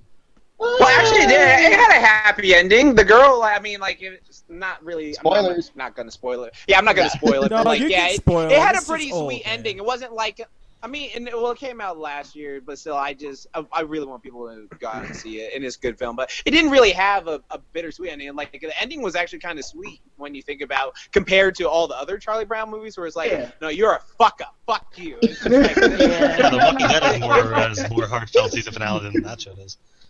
Yeah. So, I guess a movie for me would be honestly Inside Out from last year. That's great. Oh, yeah.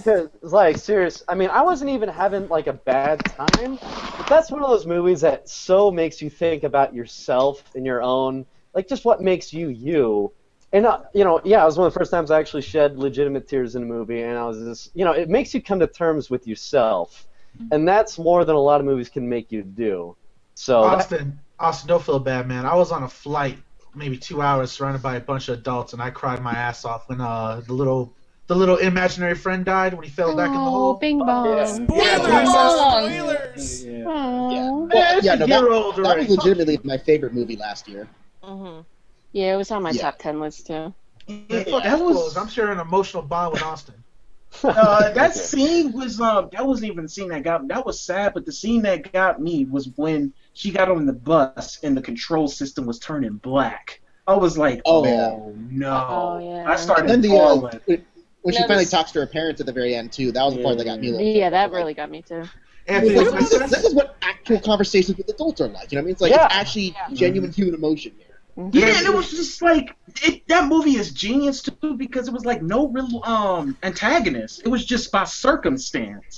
And Joy is the antagonist. It kind of, sort of. It was just they're both doing their jobs. Watch the wisecrack analysis of it. They basically say Joy's the antagonist, but either way, yeah, absolutely. That scene at the end where Riley is sort of crying, and that was this scene where I thought, like, this could have been done live action almost. They could have had, like, sort of animated sequences for the inside the head, but then I came to that scene, and it was like, okay, no child actor could ever act like this on screen, and they nailed it so perfectly that, yeah, it pulled at the heartstrings, and we all released tears. Yeah. I just like how you motherfucker said, no spoiling the peanuts, that always ends the same way, but then we had two Inside major Out, the most spoilers. No, that was a weird thing where like we said that, right and away. it just came out of the blue. It's like wait, stop!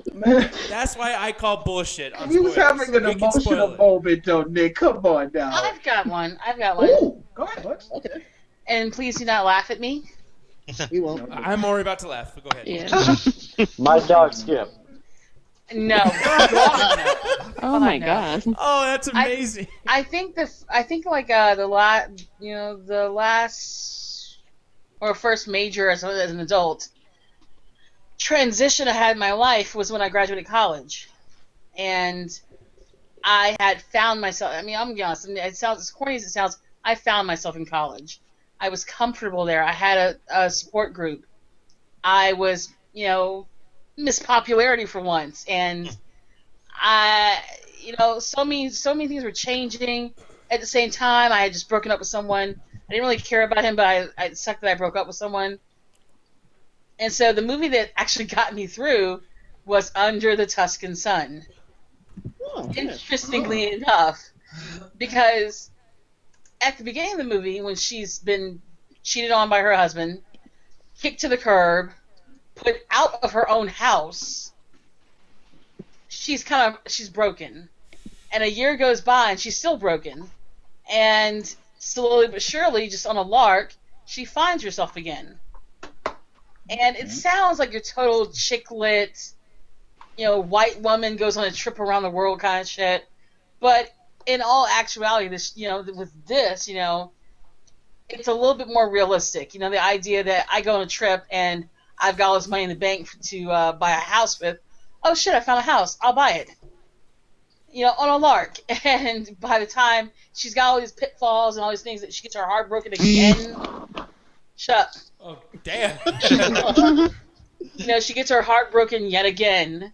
She has all these pitfalls, and then she realizes that, it's not about me. It's not about just about my happiness. It's about helping the people around me and realizing that I have a good support group. I have a good group of This still right here, she looks like she's having a really bad time. Is that Martha?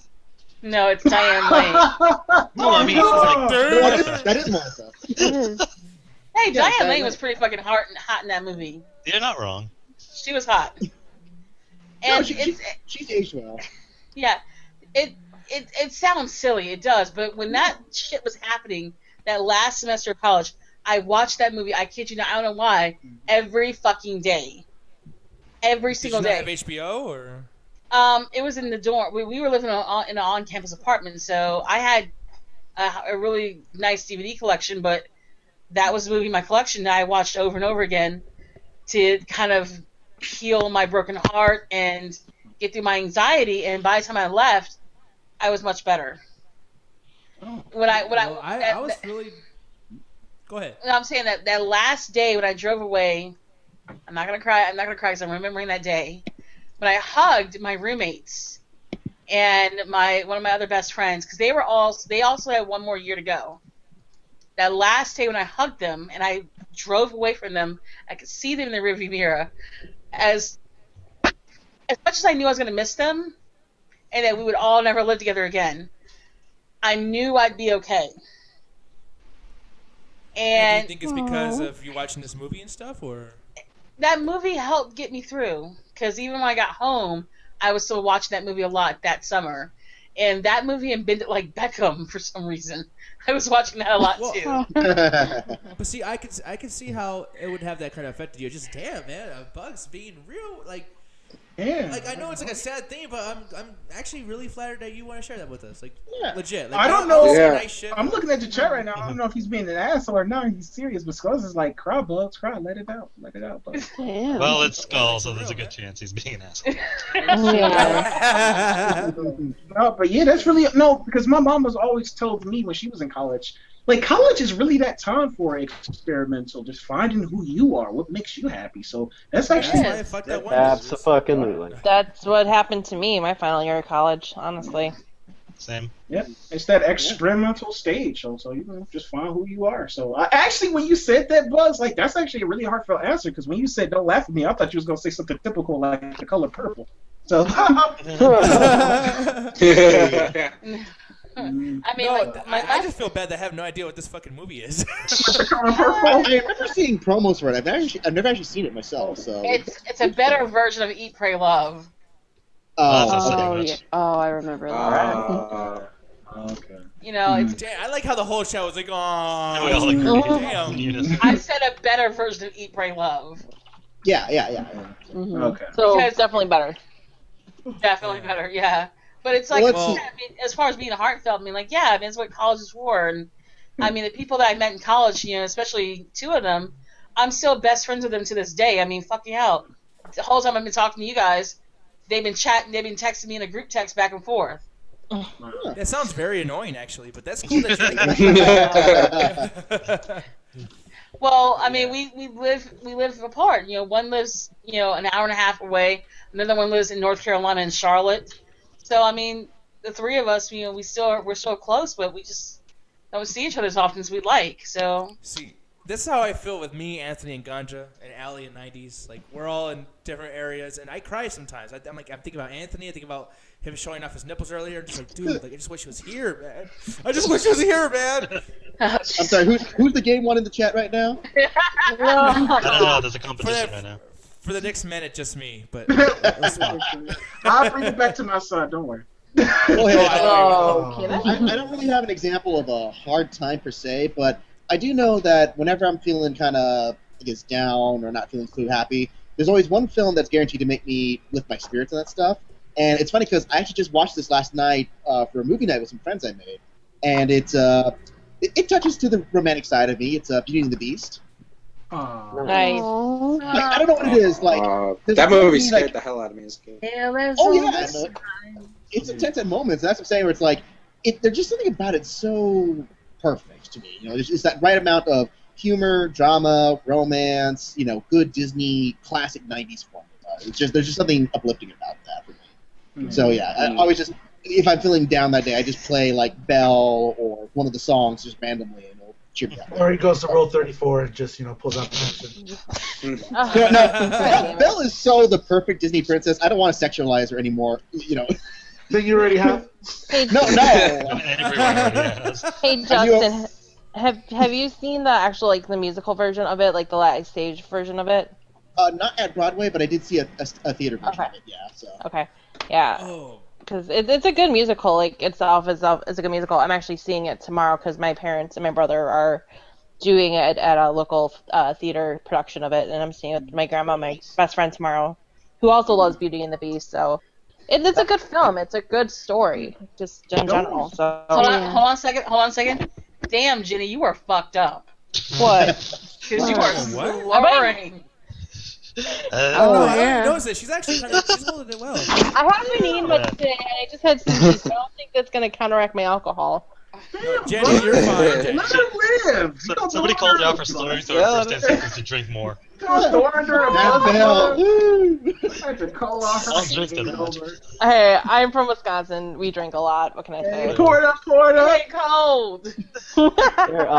Back to talking about Beauty and the Beast, I'll just say it's a question we should have for another time. Is I don't know if everyone has an answer for it, but it should be a question for another time. If there's any play productions you've seen that was originally a movie, or vice versa. Oh yeah, I mean, we'll get into that in a second too, because I'm kind of curious since you guys brought up a couple of them that you guys seen. I remember when I was a kid, I went to go see Freddy vs. Jason on Ice, and that was amazing. My man. Are you? Wait, Freddy on Ice? Hold on, was that real? Yeah, you didn't see it? Like Jason, it was perfect because Jason has a hockey mask already, so all he did was get the skates out. Damn. I'm gonna ignore the fact that I just heard 5-year-old Jax, and someone explained this shit to me. Dude, Jack sounds funny when he's excited, man. He's like, dude, it's fucking awesome, man. It's like, I know. I have. Bad. I really don't. Jax is an anomaly. Jason will skate. Can we all just agree that Jax is just an anomaly? Like, look at him, but look at the shit that he likes. Oh my god, I love My Little Pony. But then if you talk shit about him, he'll just punch you in the face. Yeah. Try it. No, but I was talking about those Disney musicals, and you expect them to be trash, but some of them are actually pretty good. Like, I know for the longest, I've been trying to actually see the Lion King one. I saw that. Is it good? No, that'll make me cry like a bitch, dude. I want to see that. It's so good. Yeah. I want to see that. I want to see Lion King on Broadway, yes. Yeah. Because it actually takes it, like the musical of The Lion King actually takes it back to the African roots of it, back when it was called Simba the Lion, right?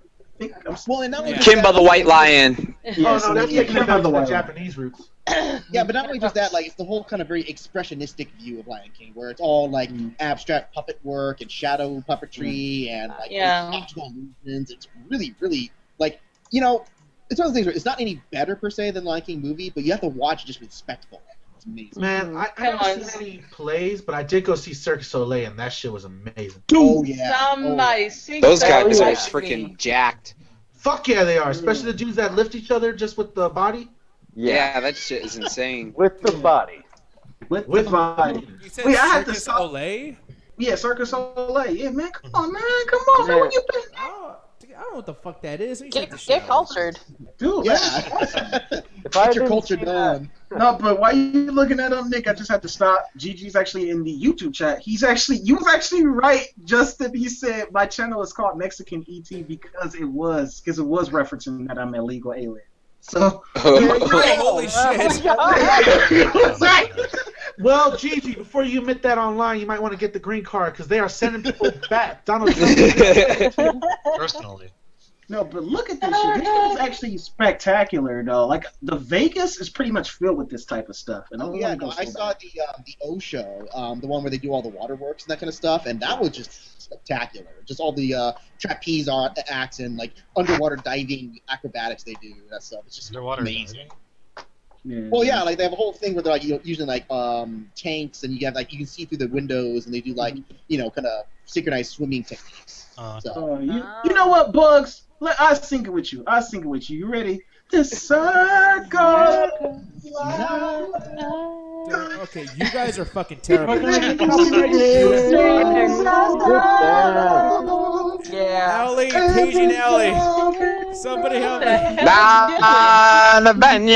Nigga, shut the fuck up.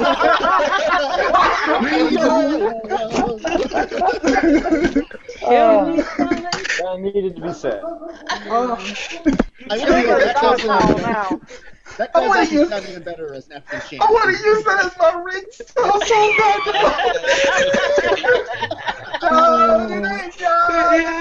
Shut the fuck up. Shut the fuck up. That is amazing. You guys are fucking assholes too. Yeah, I know. We're assholes to music. You hear that tone? I know. No, but Nick, what's the second part of the question again? Because I think we pretty much answered it the first. second part of the question. I actually forgot that there was a second part. TV finales. Yeah. I think we should put a spoiler warning at the start of this one. Spoiler. Yeah, exactly. Well, can anyone talk about the finale without spoiling? How about we all go through? How about we all just at least go through once around everyone? Just say the show, and if anyone is uncomfortable with anything, just take a break for 10 minutes or just mute it. Wait, we have to say the best? Okay. Or just say what your choice is. You know what, Adrienne? Since you were so quiet during that last talk, you go first, sweetheart. Can I just have a minute to think about it? Alrighty then, you feel me yet again. Well, you guys don't have to really go in depth, but I think it might help the audience if they haven't seen the show to know what shows have good finales. So just say it. Don't tell you what happens, but say what show does have what a great finale. I have one. Okay. Right Okay, away go off the ahead. bat. Gravity Falls. Oh yes. Great finale. Yes, absolutely. Does someone just electrocute Jax? Gravity Falls is phenomenal. I'm sorry. And one of the Lions guys asked for making fun of the song. What the fuck? You know what? There's shit. I'm trying to think of what, because I've seen so many great finales, but I've seen so many fucked up finales as well. So let me think. You know what? Okay. Sopranos. Okay. No. God. Oh, you know what had a great finale? Oh, Dexter. Yeah, no, fuck that. Spectacular Spider-Man. Spectacular Spider-Man had a finale that really wanted me, like, I really wanted more from it, because it was like, what happened at the end of it, I'm not going to spoil it, but like, so much shit was just hitting the fan, I was just like, oh my god, this is intense.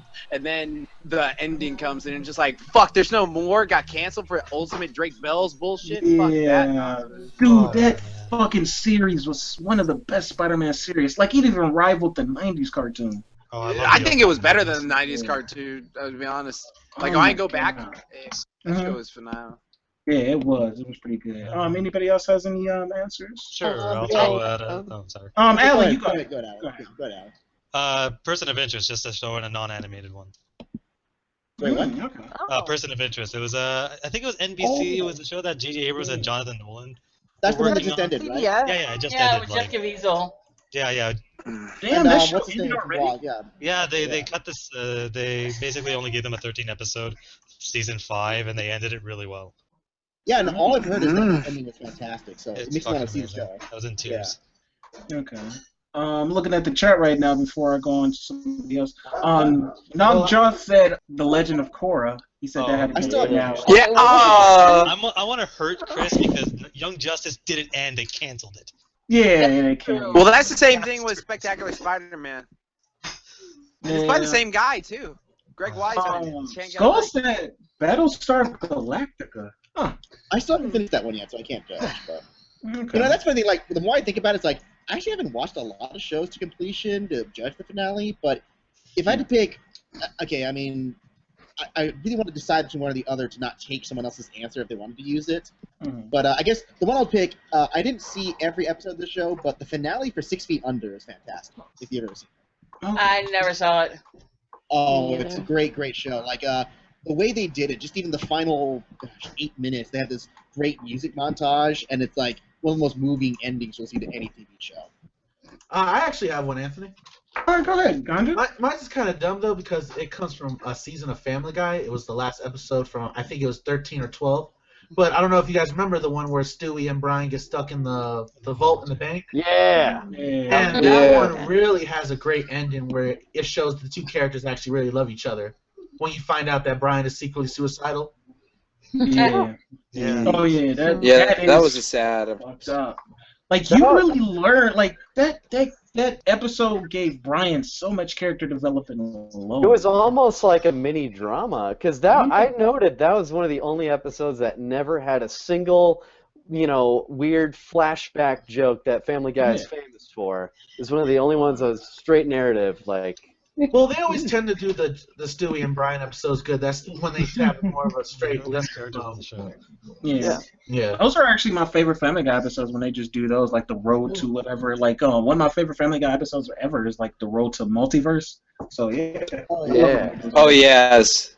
Yeah. So I'm looking at the chat too. Komodo Joe in the chat said keep Cowboy Bebop had a great final episode. Oh, I didn't get to see that yet. I'm like 2 episodes from finish it. Really? You know what? On Gotcha's note, I actually really liked the ending of the first season of True Detective. I know that was a little controversial to some people, but I thought that ending was great.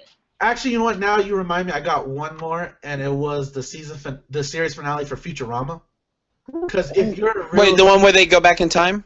Yeah, where Professor Burns finds them again. Hey, do you guys want to do this all over again? And they decide to hop back in the portal to relive their lives from yeah. That really had a deep meaning. Futurama has a lot of great season finales where they get really deep. Especially the one where I think it's called Game of Tones, where Fry actually tries to help Nibbler stop an alien invasion. And at the end, for a reward, he gets to see his mom in her dream. Oh, that one made me cry so bad. That one made me cry. I had to go hug my mom after that one. I called my mom after I watched them, so I ain't gonna lie. Never lie. No, Futurama had to fuck that one because I Jurassic Park episode. Oh, that ending pissed me off. Everyone loves that episode. I hated that episode. Yeah. That episode, the ending pissed me off because I was like, so he waited. You could have brought him back. I can't talk about it. It'll annoy me again. Yeah. You're crying on us. No, but Adrienne, do you got it in your mind? I actually do, and Julian brought it up. Breaking Bad. Yes. Yes. Yeah. That's a great one. You know what? I love it, but I don't know. Okay, everybody's seen it, right? Yes. Everybody's seen Breaking Bad in this movie. I saw it 6 months ago, so yeah. Okay. So if you haven't seen it, step away right now, but refresh my memory, because I forgot what was the... Well, a bunch of stuff happens, a bunch of guns go off, and it ends. No, okay, Adrienne, you say, give us an actual synopsis of what happened. Yeah. That is the actual synopsis. That's basically summing it up, but... Okay, basically, it was the whole idea that Walt takes on the Nazis who kidnap Jesse. They have the big thing where he has the giant machine gun in the car. It kills the Nazis, but also shoots him at the end. And he gets rid of all the other people connected to the drug business, and he dies next to his meth lab. Yeah, that's it, Yeah, I haven't watched it in a while, so I was okay. I had to remember, too, because that last shot, well, not that last shot, but the second to last shot where they actually show, what's his name? Yeah, Jesse driving away. Yeah. He's just screaming, just like, that was actually very powerful. That was him driving away to the, what was that movie? Need for Speed. Need for Speed. Well, I'll say, yeah, or even just that other scene where his character is introduced in that final episode, where it's like a small flashback to when he was in high school making like a box or something in shop class. And then it cuts to him working in a meth lab, all chained up, and you're just like, oh God. Oh, yeah, and then when he poisons what's-her-name with the ricin, I was just like, Ooh, he got that bitch. Yeah. We should spend the episode setting that up. We better use it. No, but that's the thing. It's like that was a, they found a way for that one. Like, even if it didn't blow your socks off like it did for Alan, it tied up everything just right. I feel. Yeah, no, it was good. It just to me, it's like it was good. Like that show, man. It knew how to set up episodes. I know this is kind of completely unrelated, but one of my favorite seasons from the show is the one with the airplane crash at the very end. But they kept setting it up like during each episode, like they would find like a pool with money and then like just rip there. It was just so good. The foreshadowing was amazing. But who else has an answer? Because I want to go last. I do. Well, I've got two, I guess. Yep. One would be Oz. Remember that show, the prison show on HBO? Okay, that's interesting. I've never heard anyone say they like the ending. So I like the ending of Oz mainly because it teaches you it's a fucking prison. These people are not going anywhere. There is no happy ending. it's just gonna go on and go on and go on and go on. Did Morgan Freeman narrate that part? No, but it'd be great And if he then did. life sucked for the rest of their existence. Exactly. Tired about this spot. And there goes Beecher serving out his life sentence. You know, there's no happy endings with that show. I mean, there's no good guys. You know, it's just what it is what it is basically. I like that ending because I didn't want them to have some cop out bullshit happy ending where someone gets like a pardon. What the fuck? Don't talk about the ending. I haven't seen it yet. No, well, okay. Anyways, like I said, like I didn't want some cop out ending where they're like, okay, someone gets like a last minute pardon from the governor or like stay of execution, some bullshit like that. No, let it be realistic, and this is realistic, you know. The other actual happy ending that I actually really liked was the end of Dawson's Creek. I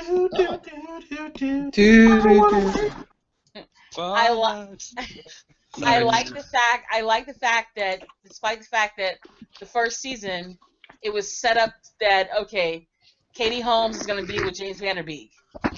Spoiler alert, you know, I like the fact that in the end she was like, you know what, I will always love you, but you're my best friend. I like Pacey over here, Joshua Jackson. I like him more. I'm in love with him. You know, I like the fact that she went with what was unconventional. So and the fact that everyone, even though they killed off Michelle Williams, they killed her off in the season finale. Damn. Okay. She died of some sort of congenital heart defect. Oh, but it's even more fucked up. She died. She died slowly, and she left an infant daughter behind. Damn. Sounds like a great finale. That was fucked up. I was like, damn, yeah, y'all fucked her over big time. Like, who did Michelle Williams piss off in the WB, CW, whatever crew? Because it's like.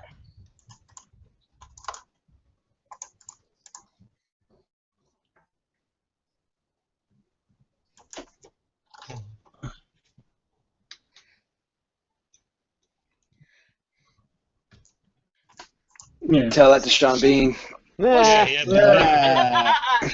He knows what he's getting into when he gets into a project. See, she didn't have no deathbed, you know, scene or anything like that. She had a scene where she was leaving journal entries for her daughter to later see as she grows up. And the one that had me going, I'm crying right now because I've thought about, like, you know, what if that was me? What if I'm sitting at the prime of my life at 25, I'm dying, I've got a child that will never know me. And I was crying my fucking eyes out. I lie to y'all not. Because that was the most real moment of that damn show ever. Michelle Williams, she was the best part of that whole fucking show. I say that now. And it's not because she's the best actress out there, you know, of that group, but she really wasn't. She got the meatier parts. But she got ignored at the same time by the fans. Well, I guess also for really good, uplifting classic endings, if anyone wants to see, if anyone wants to see what a great TV ending is like, watch the season finale of MASH, the series finale for that one. Oh, MASH. Yeah, no, the series finale of MASH is. There's a reason why people hail it as like one of the top 3, if not the very top endings of any show. Isn't it in with them still in Vietnam? Well, it's basically the idea that it's all about the fallout of the war ending and how they're all kind of reconciling with the fact that they're all going to be sent home, that kind of stuff. And then there's that final moment when Alan Alda leaves, and there's the whole they write out goodbye in big letters to him, and it was just it's one of those really like heartfelt moments for a show like that. So. Oh, that was depressing. That one fucked me up. Yes. The ending of Roseanne pissed me off though because it's like that entire last season of them winning a lottery, Dan cheating on her, to find out that that was all like a story. It was all a dream, and that they were still poor as dirt. And he's dead exactly. He didn't cheat on her, but he's dead. That depressed me. Yeah, that depressed me too. I don't like shit that makes me feel like, fuck this. I gotta go. Well, you know, do some it's push-ups. funny just even thinking like, I guess worst TV finales ever. I think it was Jax. You mentioned it. Dexter's ending. Where just like that's all we get for 8 seasons of the show. Yeah. I know. I was so pissed off. Yeah. Fuck that ending of Dexter. Fuck that ending of Dexter. Damn.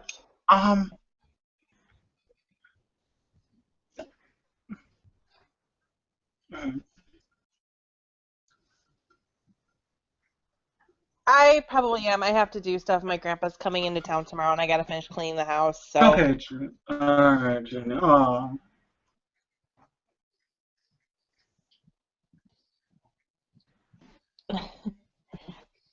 Yeah. I'll probably come back around for the post show. So.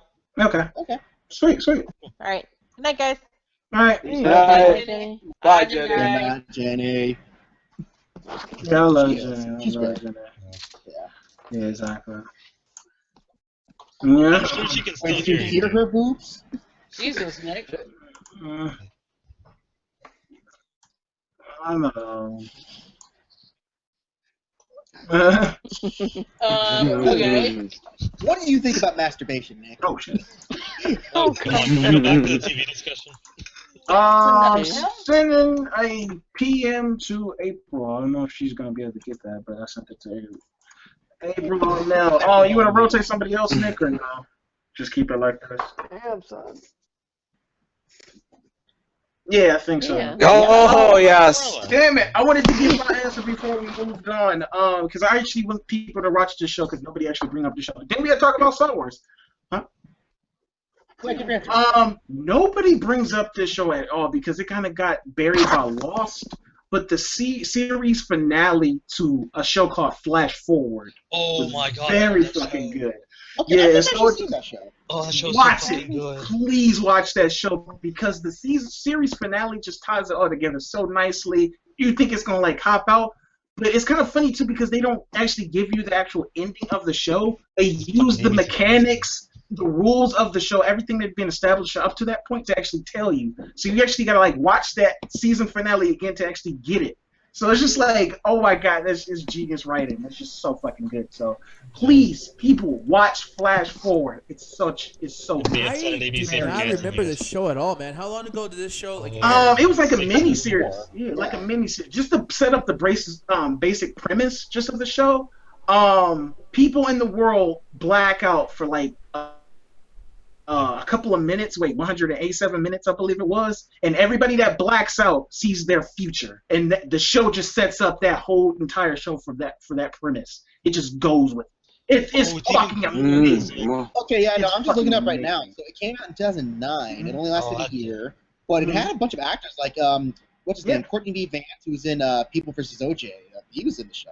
That's awesome. I gotta check it out. Exactly. And the main lead was like a guy that actually played a lot of religious movies. Like he played Moses in some religious movies. Too. Joseph Fiennes? Yeah, that guy right there. Yeah, so and John Cho and Dominic Monaghan are in it too. So. Yeah, exactly. The guy from Harold and Kumar playing like a serious role. I was just damn. Yeah. I was just like, so yeah, people watch that show. But yeah, moving on. April, get inside the car. We didn't get a Star Wars trailer, but we got something. So you were so hyped for it, and it's like we're gonna talk about Star Wars. We're gonna talk about Star Wars this week. The weekly Star Wars discussion. Yeah, I'm just like, oh.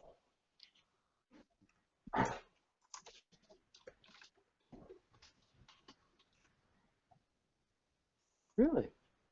You know what? Okay, I've been following the news on that. So they actually have clarified that the reshoots were in plan way before they even started production. Like they knew. Yeah, they scheduled a time to do reshoots, to do like insert shots, and to cover up a few action scenes. Like they didn't do it like last minute. No one ever does reshoots last minute. That's the big thing. So. Yeah. Mm-hmm.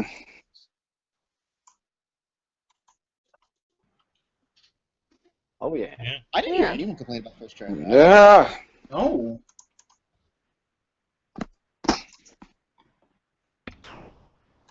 No. Yeah, I don't. Yeah, it's kind of weird. Maybe because I don't even know what they was doing the reshoots for. But yeah, I think it was just the. What did they say they was doing? Wait, no, it was a rumor because we actually talked about it on the MCA. It was a total rumor. It wasn't even. It wasn't even true. So yeah, that never even happened to begin with. So they're actually reshooting a couple scenes, so they got Jar Jar Binks digitally for the Nah. kids. Oh, God. They're adding the Hayden Christensen as the Force Ghost. Oh. You know what? I would not be. It's still Darth Vader at that time, and that was some other news that I was pretty surprised about. Was the whole, I guess the fact that frickin' James Earl Jones he's gonna be back with his Darth Vader voice. Man, well, he's been in Star Wars Rebels. Well, he's in the Star Wars Rebels cartoon. He does a damn good job as Vader in that. Like, he's like really intimidating. Does he voice that too? Or? Yeah, he voices Vader in the Star Wars Rebel cartoon. Like, he's like really intimidating in that. He was I think it was the season finale of his second. Yeah, I think it was either first or second season where like they had a fight with him, and he gets half of his mask like ripped off, and like you really hear James Earl Jones just it's really eerie and intimidating. Like you would feel like, holy shit, no wonder this guy is so feared across the galaxy. So I really think he did a great job. So I can't wait to hear him on the big screen. I still find it so funny that James Earl Jones started at Doctor Strangelove of all things. Just a bit part in that, and it's like, oh, by the way, you get to be in Star Wars next. So. Oh yeah. Yeah, exactly. Skull said the Star Wars Rebels Season 3 trailer, the trailer that we did get, he said that's pretty great. But is Star Wars Rebels good? Dude, I watched that season finale. Because Allie's not here, I'm going to take the place of Star Wars nerd. Thank you, Allie. Let me take this nice little role. Anyways, I actually watched the season finale. That was some badass shit, man, when Darth Vader actually appeared at the end and they had to run away from him. Because it just showed how much more powerful he is as a character than most of the regular people that are running around. Yeah, and I hear that they're giving him more powers in Rogue One too. Like he'll actually be able to do more than just walking around with a lightsaber. I just hope they get to like the comic book level where that motherfucker's ripping up planets and shit. Oh yeah, that would be badass. That's what I'm saying. Like in this movie, like for what's the name? Even though like hopefully they won't overuse him, but if they use him to the correct effect, it could be badass. Like he actually make Darth Vader fucking scary. Like when he's walking down the hallway, you're like, oh shit, let's move out the way. Exactly. Like you could do like a really, if you wanted to, you could make him like like because you have to like really what Ganta just said. He is a force of nature. He is so incredibly powerful. Like they don't even delve into what he can do in the original trilogy. It's just all implied. So like in this new movie, he's not fighting any force users. So that's just another gap in power. So he could be like a freaking space Jason Voorhees, like hunting you from down the hall. You wouldn't even notice. Like what the fuck, this guy? He's still coming after me. What the hell? I don't know about you, Jax, man, but I can't wait for the Darth Vader comic series to run into Luke Skywalker and see what that fight actually looks like when the powers are unleashed and shit.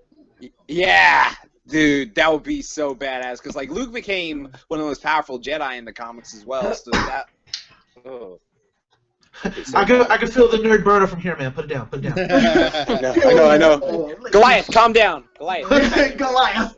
Did you just then everyone saw the details about the names of the character? Like they actually gave them backstories and the actual names of who they're playing. Oh man, this is Star Wars. They give background names for like droids with like random pin numbers. Oh yeah, but it's kind of cool because apparently Forrest Whitaker's character, speaking of Rebels, he's a character from Star Wars Rebels, season 1. I want to say. Oh. Okay. Yeah, his name's Saw Gerrera, and in fact they reference him in the new novel Bloodlines, where his whatever he did in between Rogue One and to the point where they are in Bloodlines, had a huge impact on how they shaped the First Order and the split between them and the Republic. Okay. Well, I don't know if y'all watched the Wars Celebration, and I won't spoil it here, but apparently during the panel, I think the writers actually just let out a big plot point and just pretty much spoiled a death in the movie. I'm just like, I heard about that. Hey, I'm not saying the Death Star might not make it past a few movies, all right? Yeah, but the main villain of the movie is gonna lose, isn't gonna die, and nothing bad's gonna happen to him because we know what happens in the next 3 movies. Stop ruining the magic, Alan. If Darth Vader's the main driving force of the villain of this movie, it's kind of gonna be like, well, we know what happens. We know nothing bad could possibly happen to Darth Vader. Well, that's why it's not about Vader. It's about these guys, like the other. Yeah, but your main villain, your movie's not gonna have a main villain that's gonna be like defeated in any way. Alan, I just want to see a lot of Bothans die. I've been promised that for 30 years. I want to see some dead Bothans. Well, that's the thing is that it's not about defeating the bad guy. It's about who makes it out. It's Dirty Dozen. It's not about if the Dirty Dozen will win. It's about who will be left in the Dirty Dozen. Yeah, it's like the journey that get there, because like they even reference it too. Because I was watching Mr. Sunday movie, he referenced it too. Because if you go back in the movie, they say Darth Vader, you didn't get the stolen data tapes. And in the scissor reel that they show, you can actually see, what was her name, Felicia Jones, running running through this battlefield with these kind of data tape things. So I think it's just more about the journey of how they get there. I just hope they don't focus so much on Darth Vader.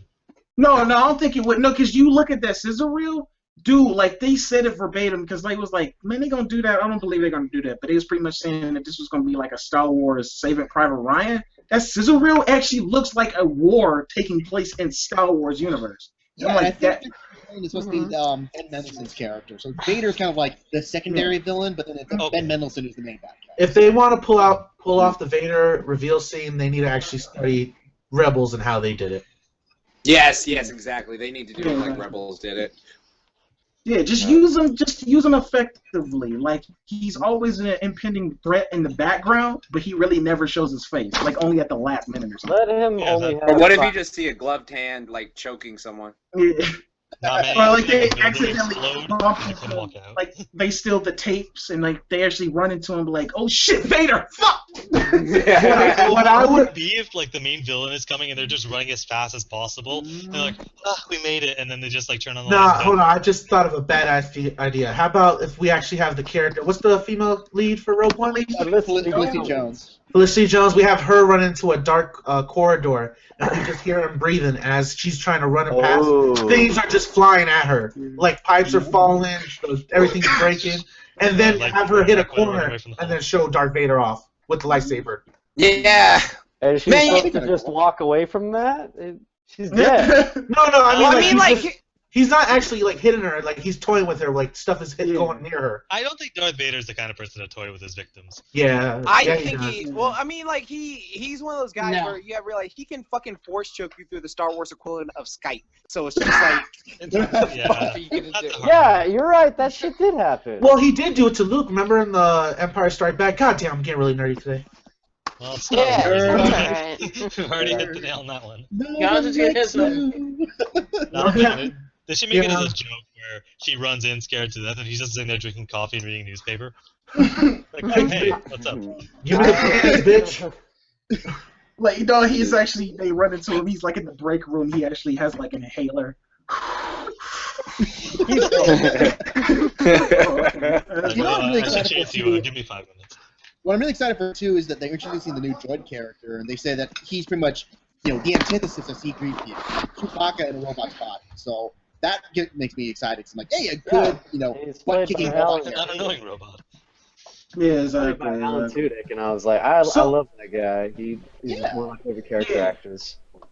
That was weird though, because quote me if I'm wrong here, but I noticed this too. So when does Rogue One actually take place again on the timeline? To make sure it's right before. One at a time, folks. One at a time. Goddamn. Right before New Hope. Before New Hope. So they know. This is them getting the plans. Well, and they show Mon Mothma, who is from Episode 6. So yeah, it's right around that time, right before. Okay, because I was just making sure, because at the end of the scissor reel, Felicity Jones says, "May the Force be with you." And I'm like, wait, what? Why is she saying that phrase? Jedis really are not really around. They said that in the prequels, didn't they? Wait, so yeah, because they kind of wiped them out. So never mind. It's not a junket. They're probably meant to say that, brought to you by Kyle's Jr. Anthony's right, because all the Jedis, to our knowledge, were all but wiped out at the end of episode 3. So I'm just why is she still saying that? But I hold the phone. Hold the phone. Who is going? Because I know this answer, and I'm very disappointed. What it is if you go into the Star Wars lore, there's a bunch of other religions that actually use the Force as their spiritual guide. It's not just the Jedis. Damn. Yeah, because that's Donnie Yen's character. He's one of the Force followers, apparently. Oh man. I was wondering. What I get, the blind guy is actually Force sensitive, which I can't fucking wait to see in combat, man. He's kicking ass, man. Yeah, I was curious, like, because in that first trailer, he's just there with like a wooden samurai sword, and I'm like, the fuck are you gonna do with that shit? Don't break your desk. Don't break your desk. All those dudes in the trailer. So it's like those guys are the worst if they can't shoot this dude with a wooden sword. Yeah, exactly. Like Corey said, you're just pathetic stormtroopers when you get your ass beat by a stick. Yeah, but the guy's really good with it. Really good. Really good. I feel like this. What if he's like deflecting fucking like blaster shots with the stick? I'd be like, bullshit. No, they just forgot to put the CG on it. It's supposed to be like a lightsaber. I want to see somebody beat a stormtrooper with a paper towel roll now. I'm sure somebody. All I know, man, if I was a stormtrooper, I would get pissed to my superior. Yo, man, you told me to go capture this girl. You didn't say she was gonna pull out a pure beam of light on me. Starman. I was just told we were gonna catch a blind guy. That'd be hilarious. They just told me that we were gonna see a blind guy. What the heck? Yeah, exactly. I'm curious. I'm really curious because that Sizzle Reel, I actually got goosebumps. Like I said, they actually said what they're gonna do. Saving Private Ryan set in the Star Wars universe. So that's gonna be. That's really a concept I can get behind. It looks cool. It looks cool. So it looks cool. Nick, you had anything to say, or you just like fuck Star Wars? No, I was literally eating goldfish and trying not to like choke on my yawns. Nick, that's why I don't listen to the wrestling podcast. Oh. Are you sure that's the only reason? God damn it. Yeah, I wasn't listening to Justin, so I don't know. Yeah, Skulls. That was the video I watched. If y'all don't know what I'm talking about, but be warned, the spoiler that I was talking about that they had released in the that dude just accidentally said on air is in that thing. So if you don't want to know, I'm not watching that then. Oh yeah, no, I stay okay. everything. Yeah. Hey, Justin, I'm gonna DM you on Facebook and spoil it for you on purpose. Oh, okay, Martin. Okay, exactly. But I don't know if she's still watching the kid, but I just want to see it. I tried to add her to the call, but her shit's fucking up. But just one more time, Rashad, you're a dick. Can we sing Happy Birthday for April? Just sing Happy Birthday. I don't want The to. last time we tried singing. No, let's try. Come on, just for her. I guess. Nick, you want to help me?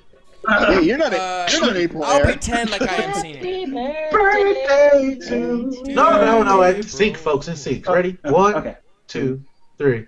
Happy birthday to you. Happy birthday to you.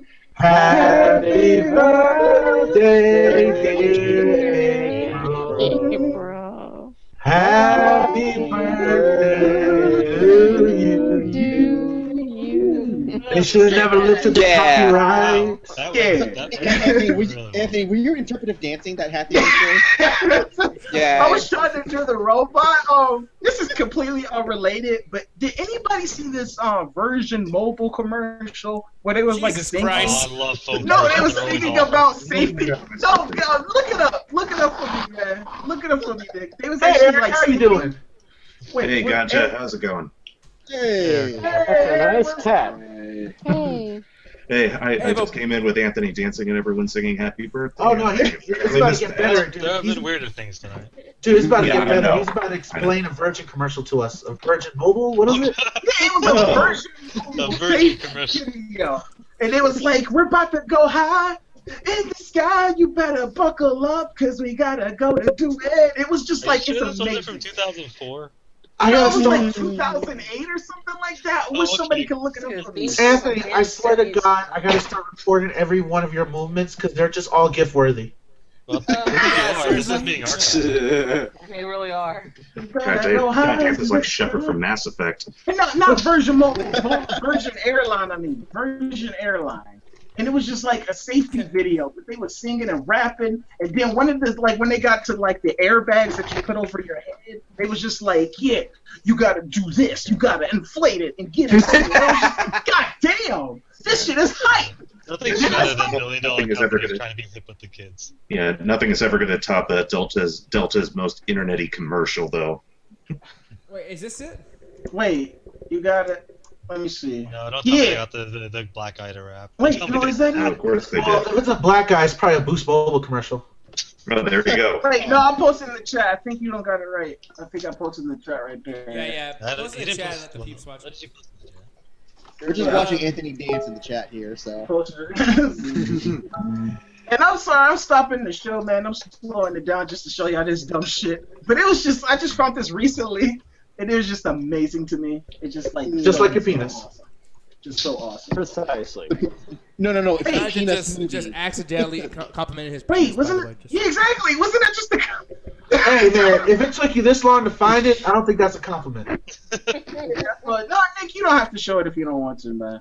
I don't want to I show don't know it. what the fuck you're talking about. How am I going to show it? No, it's good. I actually thought you was looking it up, so don't worry about it. No, I was. I don't know which one it is. Nick's watching the Numa video right now. It's good. For some reason, the chat not working too. I posted in the chat, but it's not working. But yeah, I'm just surprised that so many people rapping flight attendant. I'm looking at these videos. There's like 20 of them. I'm like, dude, this is a thing. Like, people actually do this often. Holy shit. Well, you know the best way to get. Well, you know the best way to train somebody is to sing and dance. I mean, come on now, Sesame Street, all those PBS Kids shows. Hot drinks. Yeah, hot drinks, exactly. Hot drinks. I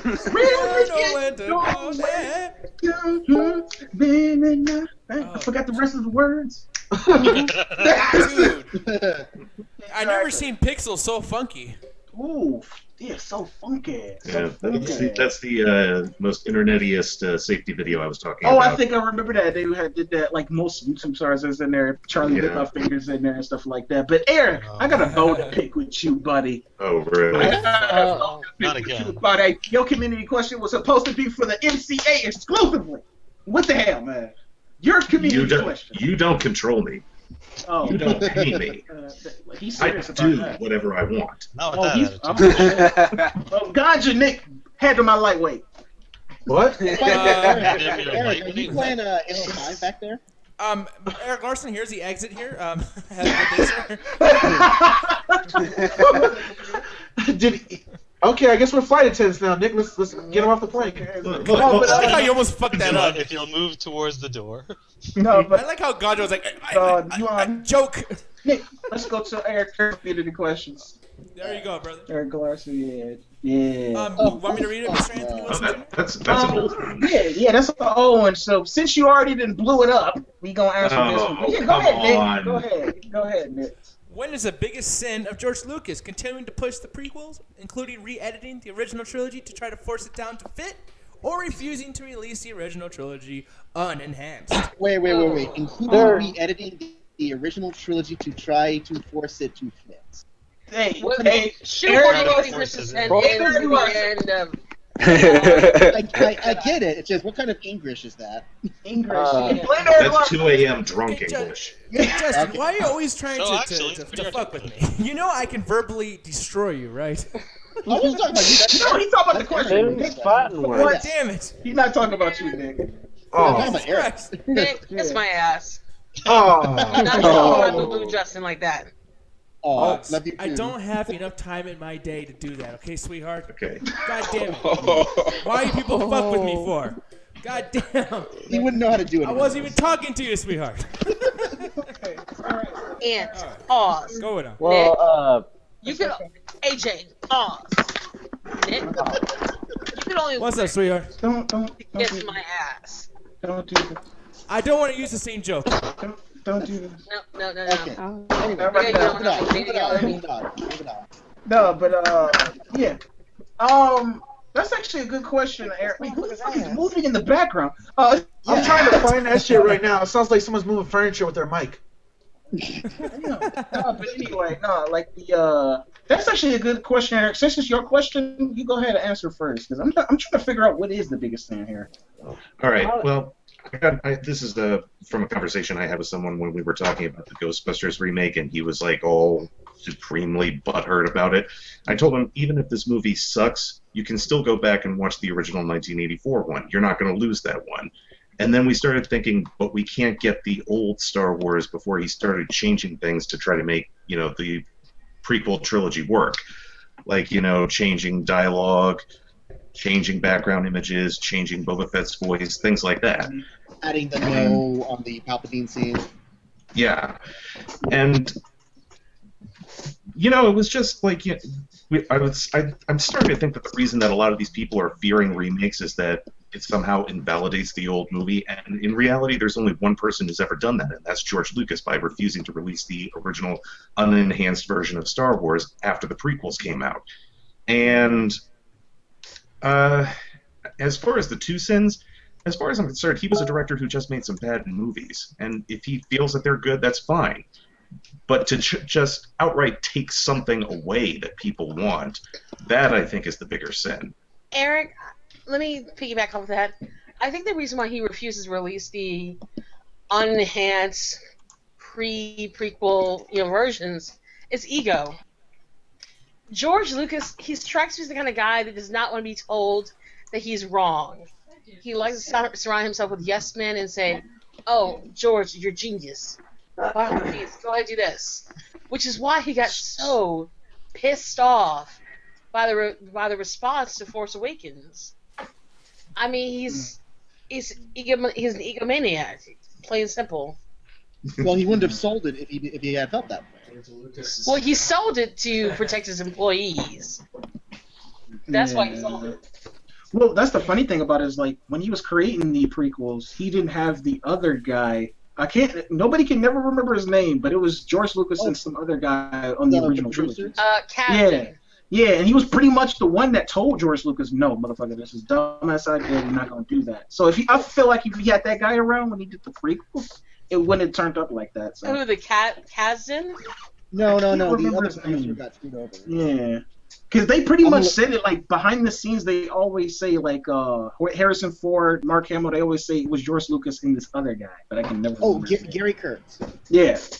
I'm not I'm taking your word for it, Justin. I'm taking your word for it, because I can't remember it. That makes me wonder about with the Spider-Man, the original Spider-Man trilogy, The Sam Raimi trilogy? Yeah, people say that, the studio ruined it, but I'm kind of wondering, Sam Raimi, was he the cause of all this? That was a direct cause of the studio, because Sam Raimi didn't want to do that stuff, but the studio made him do that stuff. Are you talking about everything that happened in Spider-Man 3? Because, the reason that all that happened was because the studio wanted to start marketing Venom as soon as possible.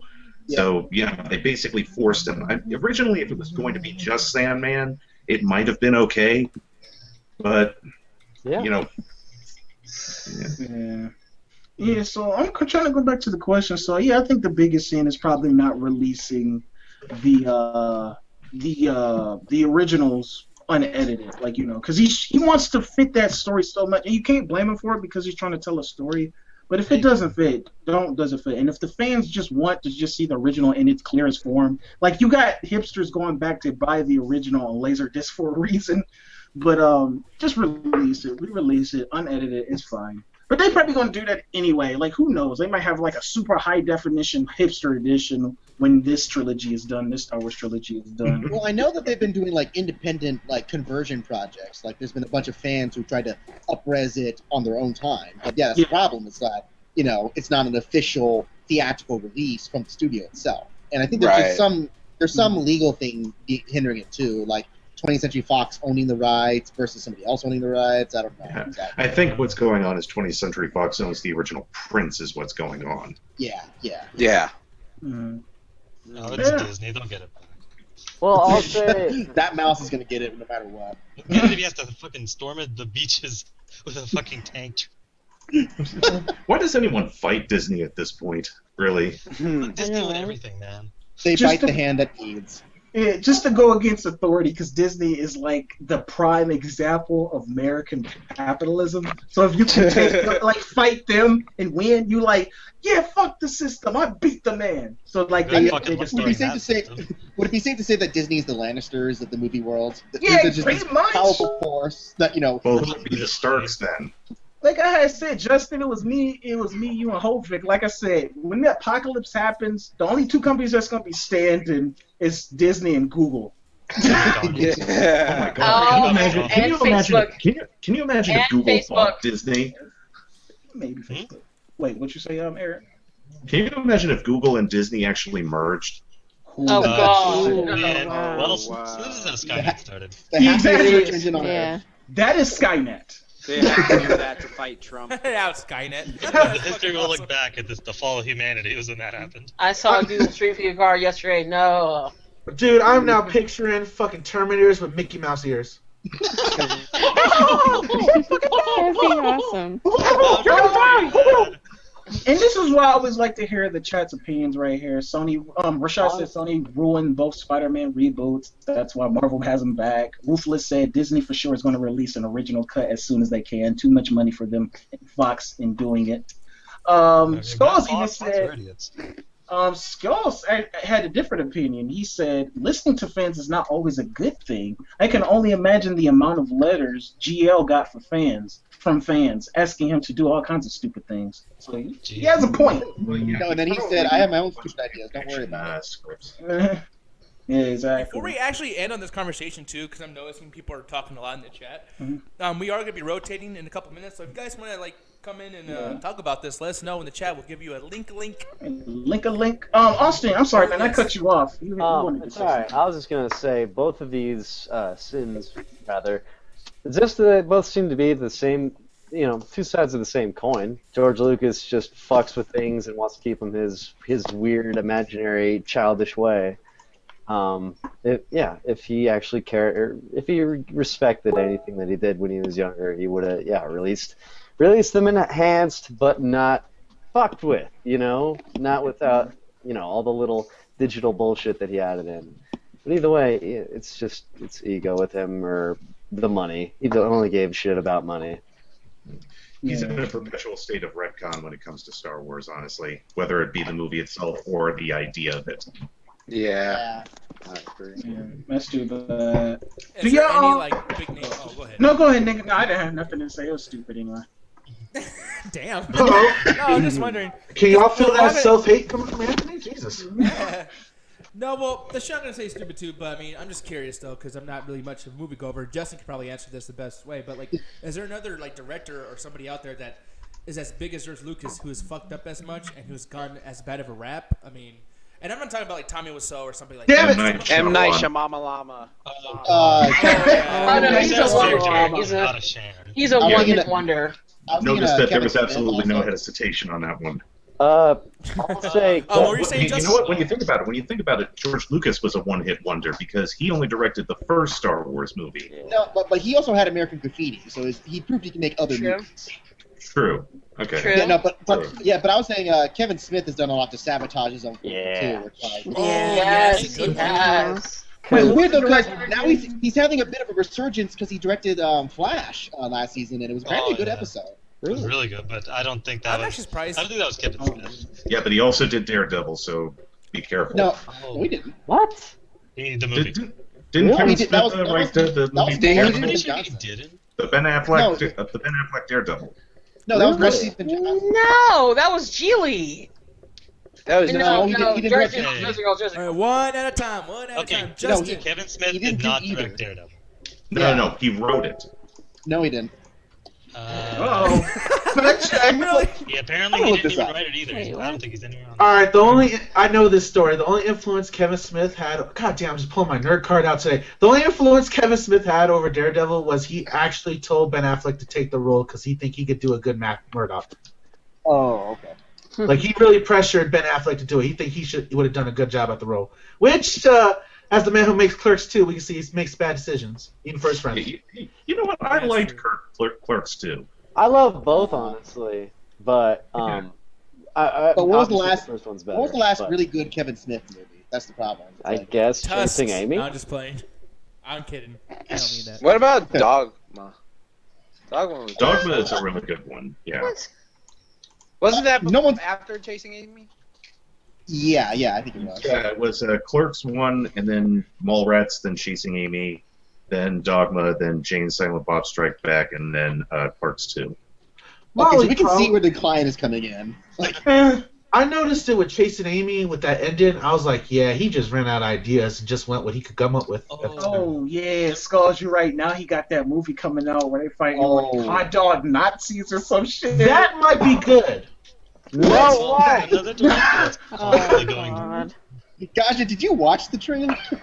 I did watch it, but I watched it in Stoner Vision, which gives it an extra 5+ in my book. Oh, well, is Red State any good? I've heard conflicting reports on that one. Like, some people liked it and some people hated it, absolutely. So, Okay, so it's either extreme. There's no middle ground on that one. Isn't that based off a remake?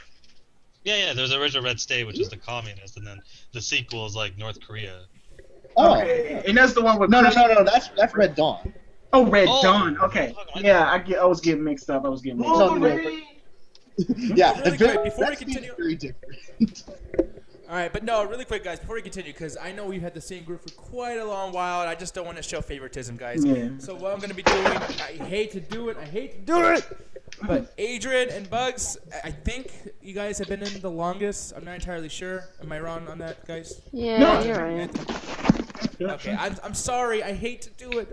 I'm sorry, sweetheart. It's fine. Okay, I see No, how it but is. Bugs, don't be a stranger, sweetheart. Don't be a stranger. Come back. Don't be a stranger, remember. Don't be a stranger. Hey, Bugs. Don't be a stranger. Hey, hold on, guys, hold on. Don't be a stranger, bud, please. This is fucking Walton's like, not John Boy. Anthony. Goodwin's asking if he can come in. Fuck him. I don't care. Wait, hold on. I'm getting kicked out with. You know that's my boo boo, right? Okay. Yeah, I don't know what the fuck you just said. Your internet broke on you, Bugs. Your internet broke in He half. was so angry. Wait, Bugs, you can't blame me for that. He was just coming in and I didn't know. But come on, Bugs. You gotta. No, I said Goodwin is my boo boo though. I'm sorry, Bugs. Come on now. Well, hey, Adrienne just dropped out, so maybe you can slip Goodwin in right before. Yeah, so. Okay. I also really quick. I can't show favoritism, y'all. And the thing is, like, I can't kick her out. And Ruthless, like, he's been in there this whole time. Like, I actually messaged him like 15 minutes ago. Like, I'm gonna give you a link, brother. So I really gotta have him in, guys. All right, Ruthless, because I like you. Yeah, exactly. Come on now. I fought for you, Ruthless. You fought for him. I can. You know what? Bugs. You can stay for a second because like I'll hop out. Good, like, No, Jax, boo boo, no. It's cool. No, it's okay. Besides, One Punch Man is coming on Toonami in a second, so I wanna. No, Jax gonna go dry off. That's what it is. Oh yeah, true. But yeah, I'll be in the chat. Dry off real well. Dry off real well. All right. Hey, it's good talking to you, Good Jax. job. Now. Yep. Oh man. Shit, You got lucky, Bugs. You got so fucking lucky. But next time we rotate, you out, okay? All right. You're lucky that Jax is There such are a good people general. ready to fall on their sword for you, Bugs. See, the reason why Jax did that is because she was flirting with him earlier, and he's like, "Man, I'm gonna give me some ass one of these days." And like, just ran. Yeah, good one. I gave you a link, man. Go ahead, and I guess Ruthless will follow in after that. So yeah. yes. So, but no, the thing is, I want to talk about really quick, and I know she's not here, but technically she's gonna be here in spirit. Fucking Jenni, she gave us a community question, and I want to go ahead. Jenni with an A or Jenni with an I? Jenni with an I. Jenni with an A is Jenna. Jenna with an I. What about Jenni from the block? A different value. Anthony, come back. Anthony. Come back. Wait, is he doing something? I don't even know. Oh, he's doing the dip, man. He's done pop and lock it. Like, he's done the worm. Like, he's done a lot of shit. Why is the camera on me? Go to Anthony. Did he just dab? Yeah. He's becoming the one. All right, so I'm ready. No, I'm ready. I'm sorry, Nick. I'm ready. All right, no, well, I'll go ahead and read it because you're gonna fuck it up. I know. That's no big deal. But no, this summer. By the way, this is from Chaos Bulldog Jenni, the beautiful girl with the boobies earlier. She's awesome. This summer has shown that people are getting tired of sequels.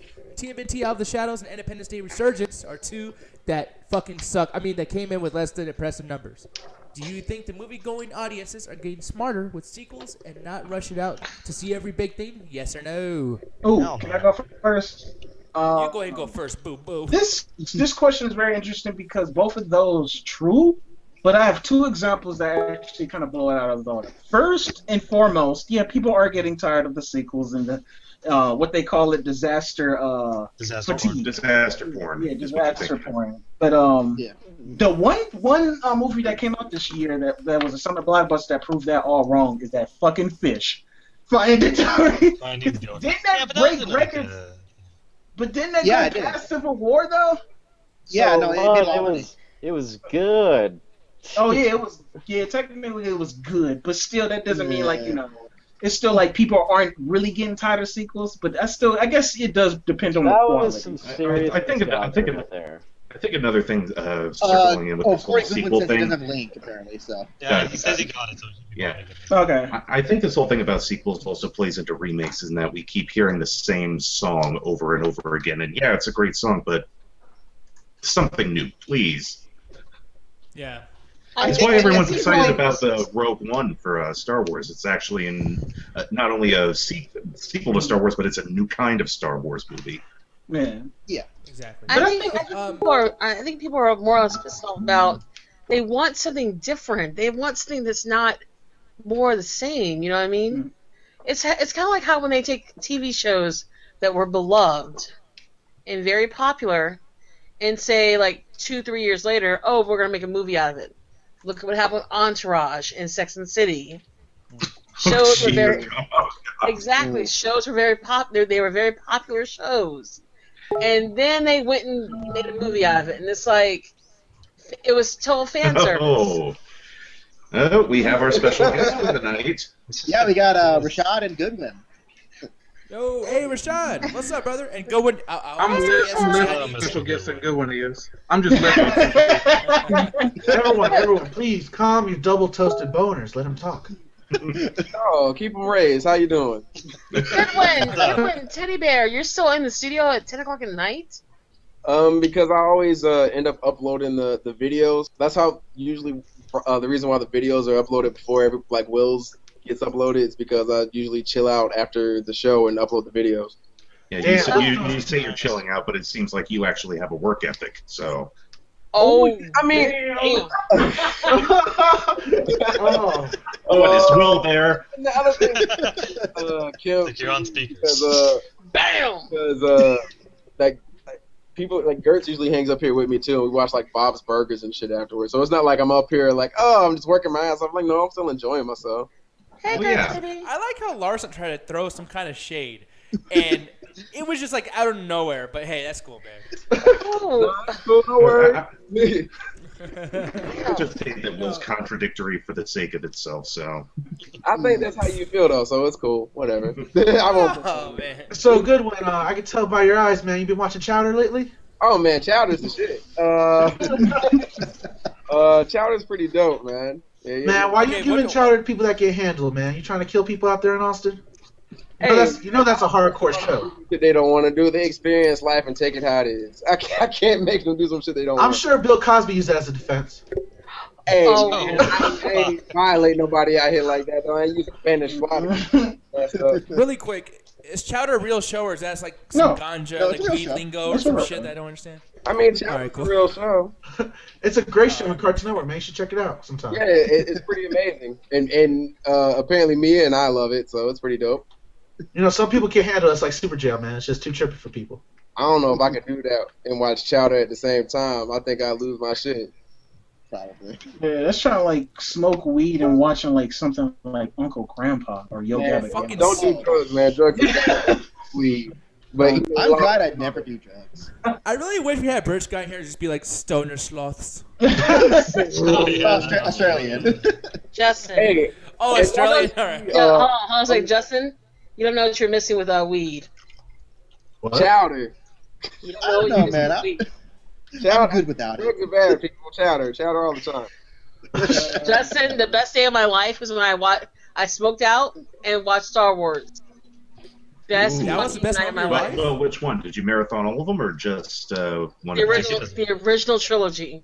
I marathoned it. What are you giggling about over there? You want to know one of the best things to ever watch? Is definitely the fan edit, more or less, of Empire Strikes Back, where it's every scene it's like done in 5-second clips of like people acting it out or making. Oh, that one, yeah. Oh, that shit is so entertaining to watch, and especially. I don't know if anyone remembers this Robin Williams movie, but What Dreams May Come. That's fun to watch. Yeah. That movie's so depressing. It is. But the colors. I only watch that movie when I'm really depressed, Eric. Oh. Damn, why would you make yourself more depressed? Yeah. Exactly. Yeah, I'm not sad enough. We went from talking about the summer blockbuster office and box weekend office to weed stories. Huh. Well, okay, Anthony. That's a good way to. To try and tie it back to the question. Good For job, one guys. thing, for one thing, Justin, you tied back to the goddamn question. The door is open. Hey, Goodwin, we deal with our own little Corey, if you could tell. I said we're dealing with our own little Coleman, if you can tell. Oh, okay. The force is strong with this one. The force is strong.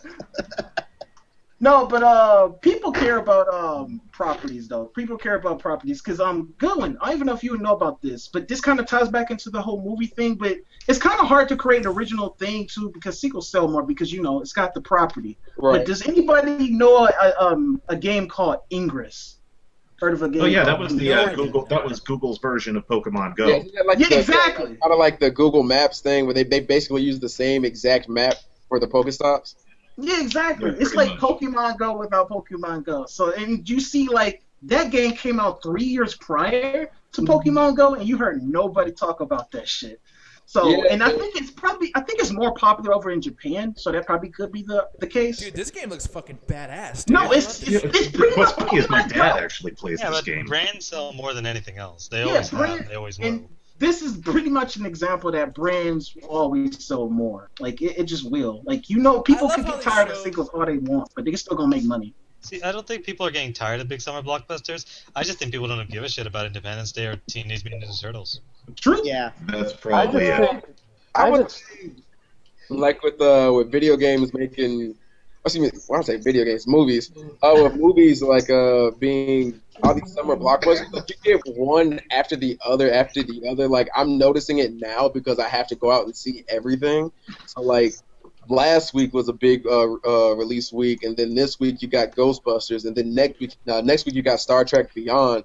So it was like big blockbuster after big blockbuster. So it's not back when we were kids where like you'd have Independence Day and maybe another big one, and that was it. So like people would be like, all right, I'll skip this other movie, and I'll go see the stuff that has like Will Smith and somebody else in it that I know and I recognize. So like it kind of switched from being more about who the big actor is, like all right, that actor's gonna draw me in, to going to be more of what the property is, because the property's gonna draw me in. So that at some point the scales kind of tipped, and that's what happened, and that's what the generation we're living in now.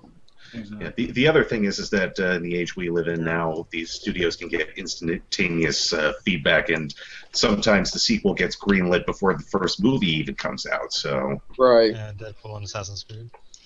Yeah, exactly. Yeah. Yeah, that's some good point. Just one more question before we move. I don't want to stick on this point too much because I actually want to go into Rashad's community question. Since we have Rashad here, I know, lovely.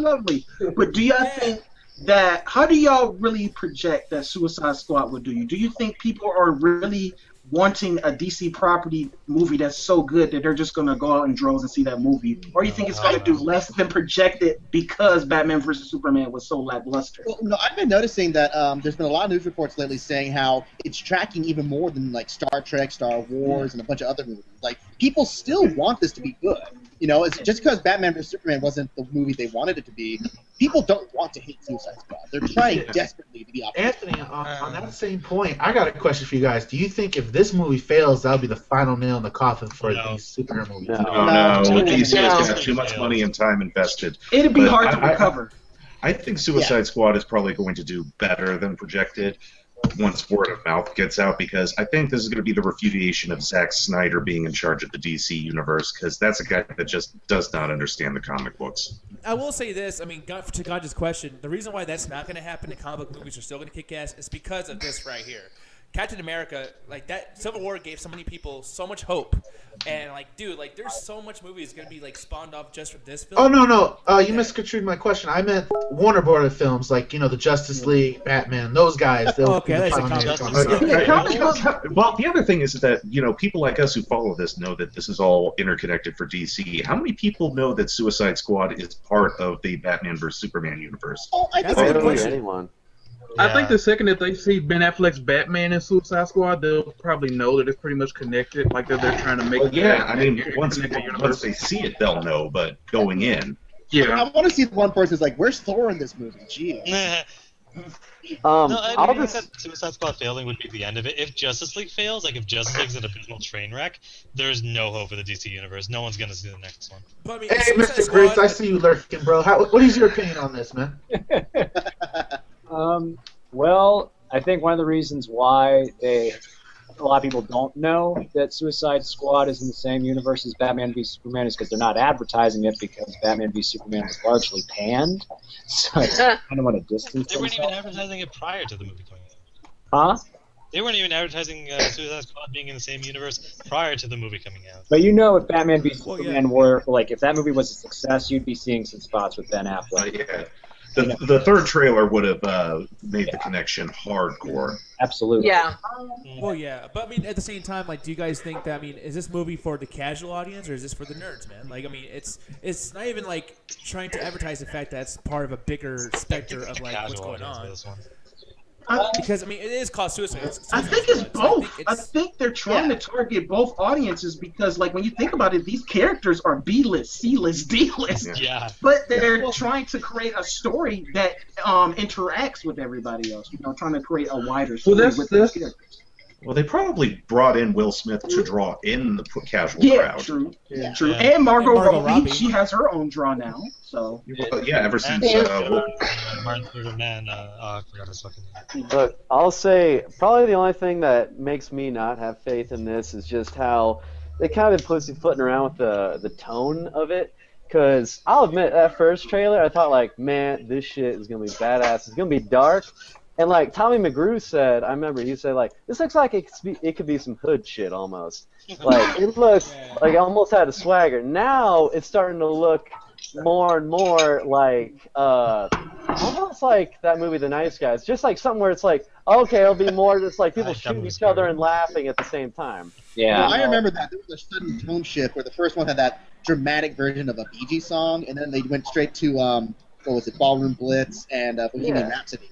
So it's like, it's like they're trying to make their own mix of like the the Dark Knight and Guardians of the Galaxy almost. Like they're trying to like that mix. Right. The key to this movie will be whether or not they can subtly admit to the audience, yes, this is ridiculous and stupid. Just let it go. Oh, the key to the movie is this girl right here. That's what's gonna get people to come see this shit. No. I'm not enough on this point because I want to go to the Rashad's community question. But we cannot. For some reason, I find Enchantress in this movie fucking hot. Like as the witch, a little bit smoking hot to me. I don't know what it is, but I find her so hot. Anthony, I respect you so much right now. Thank you. He probably also thinks the girl from The Ring is hot. But high five. I really into emo chicks back in the day. Hey, Alan, that chick can go from the well to my bed as far as I'm concerned. That girl's also like 10, dude. Good point. She's my age. She's 21. God, have a seat over here. I'm confused. I'm getting mixed messages. Is she overage or underage? Guys, this is very important. All right. Anyways, guys, Rashad's question. Thing is overage. Anyway, you know what? I'm gonna let me read it this time. Let me read it. Let me work on my reading comprehension. If you fuck up, the words, Anthony. Use the words. Use the full. I can do it. I could do it. Don't make me come in. Anthony, really quick, I'm gonna play a game with you. If you fuck up, I'm gonna go, and then I'm gonna take over. Okay. All right. Go right ahead. In relation. Anthony, guys. What? Can I put my husband on for this one? Oh sure. Oh yeah, sure. Baby, this is all you. Ow, shit. Oh. Damn, did he punch you? No, the headset's Hey, that's from overcooking the lasagna the other day, Bugs. That's Okay, so what's the question? All right, go right ahead. I'm ready. Grits, are you ready? Gertz, I mean, damn it. Just read the fucking thing before I get the buzz. In relation to the Mafia 3 mechanics, should more games tackle issues like this to make them think what it is that the game make you really think. God damn, I can't read it. In relation to the Mafia 3 mechanics, should more games well. tackle issues like No, this? because to make like them I don't think have of as a it. You game? know what? I tried to read it because I don't have it queued up on my side. The quality on the stream is bad, so I can't see it from my side. Wait, what I'm trying to mechanics are they find talking it. about? I'm trying Can to I find read it, Anthony? No, I got it. I found it on my you end. read this? I had to find it. Let me try it again. In relation to the Mafia 3 mechanics, should more games tackle issues like this to make them think? And to make you think. I guess that's what I worded that wrong. And what is a game that really made you think after you completed it? So it's two questions. There's two questions in one. First question, in relation to Mafia 3, for people that don't know, Mafia 3 is actually projected to actually tackle racism because the game takes place in the 50s and the 60s.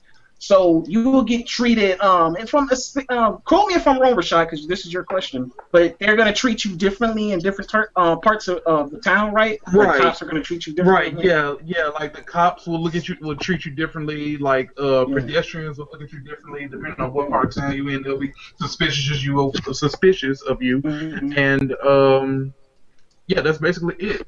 Yeah, there's another game that did this called San Andreas. It was fucking awesome. didn't have that mechanic in it. No, but if you go to the yellow area, it's the Vatos. They fuck with you. And you go to the Balas and they fuck with you. And then you go to the redneck area and they fuck with you. So in other words, everyone just fucks with you at all times. It's not the same thing, dude. It's Grand Theft Auto. but Everyone messes with you in that game. That's not discriminatory. That's just everyone being a dick. That's Isn't that all racism?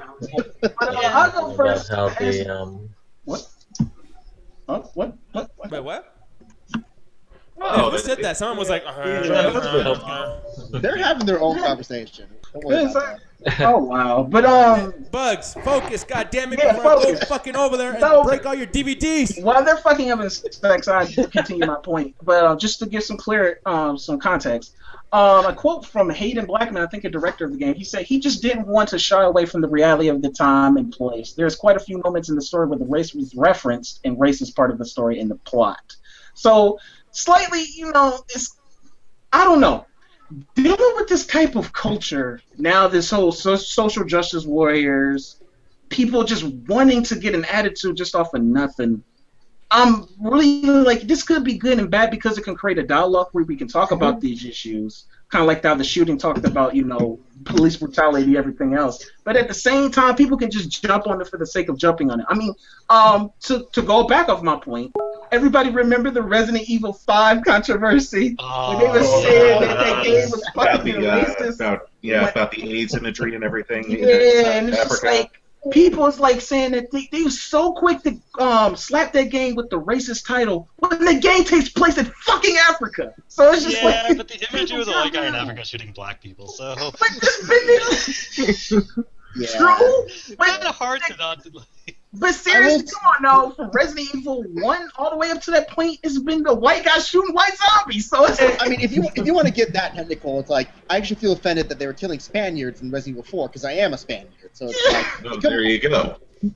Yeah, we talk about the same culture, the internet that got all up in arms up for Overwatch because of a fucking poll. Yeah, Expecting on that too note, much out of a I'm game upset with a about working the new title of All Lives Matter. because he kills Scandinavians, and I'm of Scandinavian descent. Yeah. So, Justin, go ahead. change the name. Wait, what did you say, Gert? I said I'm Irish. Notre Dame needs to change their name. No, but go ahead, Justin. You had a point. You go first. Oh no, that was kind of my point. But no, I think the only thing that was the controversy of Resident Evil 5. It's not. I mean, the whole white guy shooting the black guy thing was the thing that bugged me. It was the later levels when they had the people in like the really weird African tribal gear that seemed kind of racist Or in that sense. Shiva's alternate costume. Yeah, that too. But no, the big thing with Mafia 3, I'm not sure if Mafia 3 is going to really stir that conversation per se. Like, it sounds like an interesting idea, the mechanics and how it works and stuff. But I mean, I don't know. It doesn't strike me that that's going to be a huge game changer for like, oh, well, now we have racism in our games. Yeah, I don't know. Someone else. I don't really know a whole lot about this. I guess I'll take over. It's an interesting mechanic. The only issue is there's a real pitfall that could happen with this game is sometimes like in a movie, for instance, that wants to tackle anything like race or sexism, is they'll stop the entire movie or they'll focus the entire movie around the one issue and forget that they're trying to tell any other kind of story. that if that happens, then the whole racism is going to overshadow the whole game, and it'll just make it about that.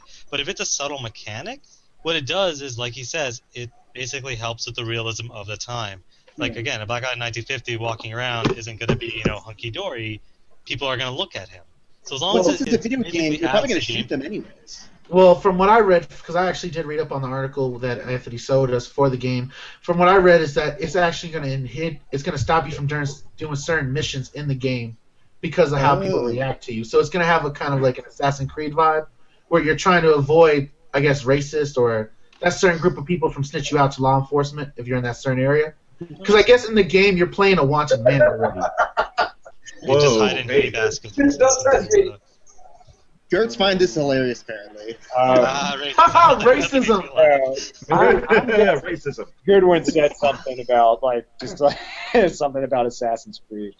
Oh, I should not mention that. I'm sorry. I'm sorry, Goodwin. I'm sorry. No. This game will finally give white kids something that they've never gotten, and they get to experience what it's like to be treated differently, I guess. So you're going to be given all these people. There'll be people who they get to join a gang finally because be like, you don't know what we've been through. What the fuck have you had to fight for? Be like, you know what? I played Mafia 3. And they're like, you win. It's like it's a bunch of white kids saying, I finally get to feel disenfranchised after I buy this $400 system and this $60 game to play. I finally understand the black struggle. Rashad, I'm gonna have you go next too, but some people was actually kind of irritated that games like BioShock Infinite kind of just hinted at the racism, but didn't go full force. And I'm just like, the game wasn't really about it. It was just like a backstroke of the whole thing. I mean, what else could they have addressed in BioShock? That was the entire subplot of the second part. Yeah, exactly. It was like, wait, what you say? I'm sorry. Sorry, I didn't mean to talk over, but BioShock, it didn't hint at it. That was the entire subplot of the second part of the game. Yeah, pretty much. Yeah, exactly. Like, Infinite. It just like kind of touched on. They even put a mini game of racism in BioShock Infinite. It was like the first beginning part before everything goes to shit. Oh yeah. I mean, you can't do anything there. I did both choices. It doesn't do anything. As soon as you try to either throw or not throw, it just like, the game starts. Hey, Anthony. Ruthless wants to jump in, so I'm gonna jump out. Okay. I'm kind of fading. Okay, cool. Sorry, I'm kind of fading. That's okay. Sorry. So, that's all right. Gertz, Goodwin, hi baby. Hello. Goodwin just on the other side of the cam. Which are you looking for? I'll see that later. No, I can see it in your eyes. Yeah, for real. So, send a link to Ruthless and let him jump in. All right, then. Ruthless. Hey, where the fuck is my buy? Sorry. Bye, baby. Bye. On that note, I'm going to step out as well. Okay. Okay. All right. All right, cool. Fine, then fuck you, Eric. That's cool. Wow. Damn. I love you too, Nick. I love you. That's why your nickname is the Mexican motherfucker, Nick, right there. That's right. Yeah. No, and actually, right now, people are about to jump into the biggest L. Woo! Oh, yes. This is actually my favorite thing that we always do. I fucking love this. But I'm going to try to get a couple people in, man. Julian, do you want to get in or not? I sent you a link, you son of a bitch. Oh, send him a links, man. Send him my links. Hey. All right, well, Anthony, What was that? as Anthony was done with his new reggae album that's about to drop in 2017, make sure to look out for that at your next reggae festival. We're going to try to set this biggest L up. So, Anthony, please entertain the good people. Send them my links. Oh, shit, man. Wait, yeah, so, Ganja, we can do the countdown thing, but I'm just saying it's already queued up. You just let me know when you're ready, sweetheart. Okay. We're going to go straight for the video because I figured we showed people the nice gift we found for them as well. Yeah, you know what? We actually were going to use this as a birthday present for April. The other one. The other one. Yeah, not that one. Not that one.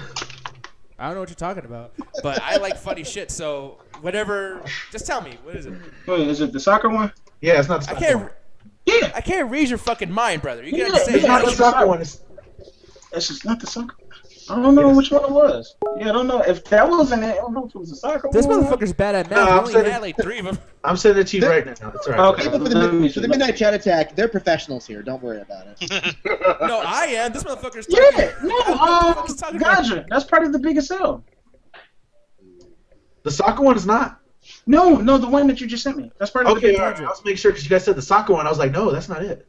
No, you I never said that. You said that. Oh, all right. Yeah, I was just like confused. Professionalism, so guys. goddamn much. At its Yeah, finest, the we're Midnight confused. Chat Attack. We always make sure to be prepared for the show. Yeah, you guys prepare for the show during the show. Exactly. No, but anyways, Julian and Ruthless. Hey guys. Oh, Julian did join. Yo, right on time for the biggest L. Oh yes. Wait, look at Julian looking good as shit, man. Like not in a gay way, but like, dude. Julian looks like he just came from a bar mitzvah. Yeah, exactly, right? That's how I feel, Rabbi. Gonzo. Thank you. Hey, You can man, actually see it, no. but the yarmulke is right there cut off on the video. He was Why the rabbi. does Julian look like Little Dicky? Because he looks like Little Dicky. Real say that money. Man. Or he looks like he works for the IRS. Julian, I do not have $5,000. Stop fucking calling my house. Where are your $5,000? Stop it. I feel like you just got a peek into Anthony's real finances right there. I know.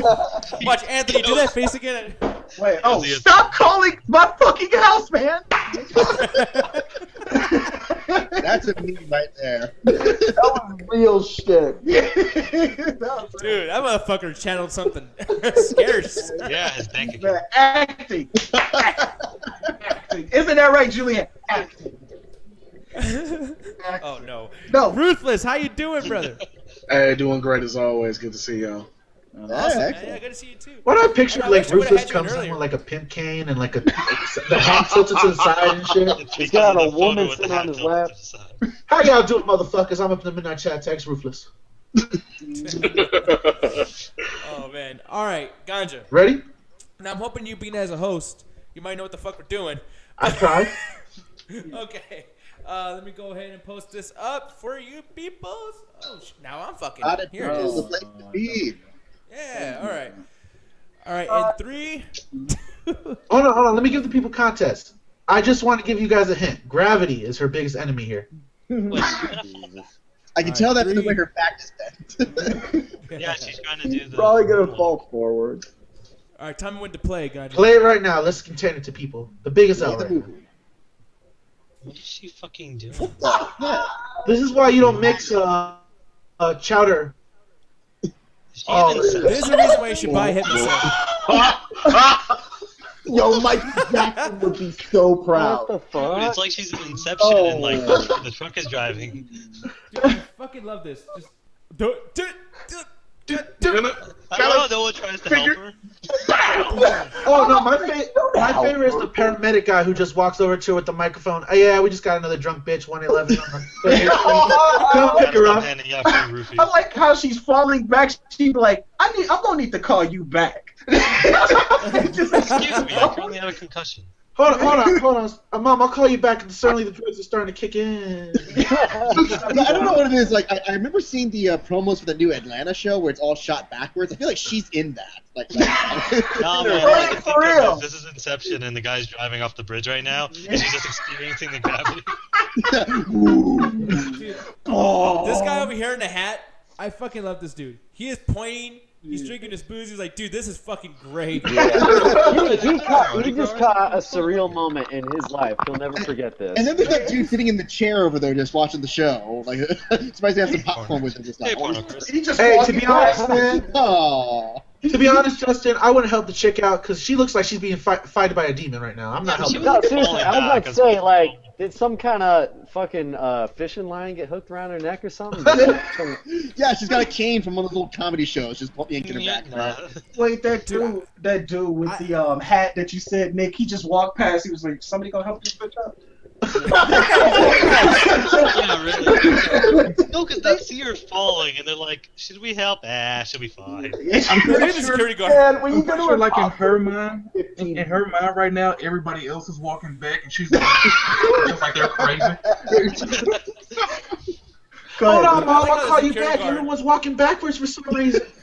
Go ahead. I like that security guard right here. Is like, look at this shit. I wonder if she starts talking backwards too, like in like Twin Peaks or whatever, just starting like.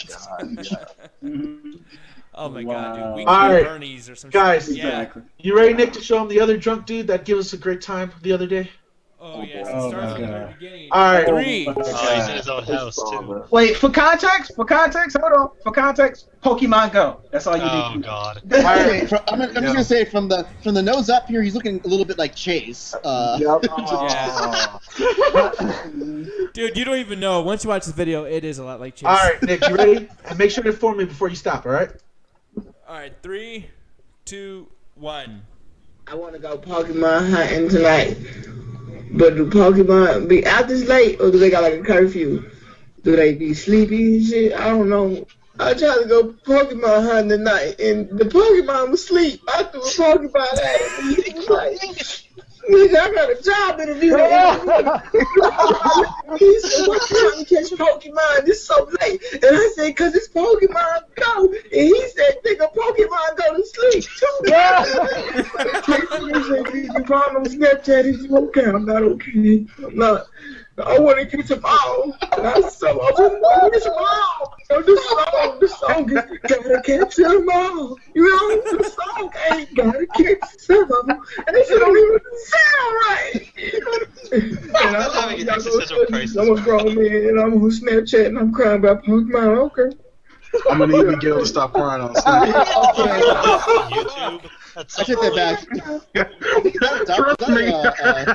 Donald Glover joke for that? Why would you upload that? Like, you were drunk and did it, and then looked at it and said, you know what, this is quality entertainment. Let me upload this to my channel. Cause somebody put that phrase on his shirt. Y'all was laughing about that shit the other day, but that shit is funny now. I look at it back. He was like, Pokemon Go, can you Pokemon Go to fuck to sleep? Somebody write that on his shirt. That is amazing, man. Dude, I don't know which one's worse out of those two. I man. go with the Like, lady because she had to go out of her house. That guy's in the comfort of his own home. He's in the comfort of his own home, but telling millions of people. Yeah, she's out in public, basically walking like a moron, falling in front of people, and then it's still going public. At least that dude's not contorting himself in like weird shapes and positions like she does. Yeah, and he did bring up a good point. Do Pokemon sleep? It's an interesting discussion topic. They do because apparently they got interviews in the morning. Oh, that's a good water cooler discussion. That's the next question of the night for next week. Interview went. Nick, question of the night for next week. Do Pokemon sleep? There we go. Yeah. He was always tired of shit. I don't care. Oh man, that's not like that. I hope he makes an episode 2. Like, I want to know if he's able to catch all the Pokemon. No, I want to know how the interview went. Is Charizard accounting now? I need to know. Pokemon go to sleep, man. Pokemon go to fucking sleep. But nah, that was. No, but on that note about Pokemon go to sleep, I gotta go to fucking sleep. Oh, people, yes, we are going to do the last call, man. The last call of bullshit and good times. Is that what you say, Anthony? Yeah, the good times of yeah, that's what. Let me check the script. Good times of bullshit. Yes, yeah. Yeah, that's what it is. Okay. Oh man, I'd love to see that script. There's no script, as you can tell. We're fucking stupid. Hey, we try our best. We try our best. Yeah, that's a good idea. I'm gonna script all my jokes. Actually, I'll just. Oh man, that's gonna be great. Insert name here. We try our best. Hey, we try our best. Hey, y'all have a good time, right? Y'all had a good time. Stop it. Yeah. It was all right. I mean, you know. Wow, Nick, making sure that we don't have too much fun. Of course not. I give you a solid matinee. I give you a rental. Oh. Yeah, I'm kidding. I think you get the biggest L. I'm being creepy. Wow. But while we rating off this show, I want y'all to vote on the straw poll. We about to wrap this motherfucker up. Look at that straw poll, y'all. I'm not even gonna tell y'all what it is. But yes, last call on bullshit. Do not forget to add everybody that you see here on Facebook, Twitter, or wherever you share your fucking cat photos or halfly cooked meals.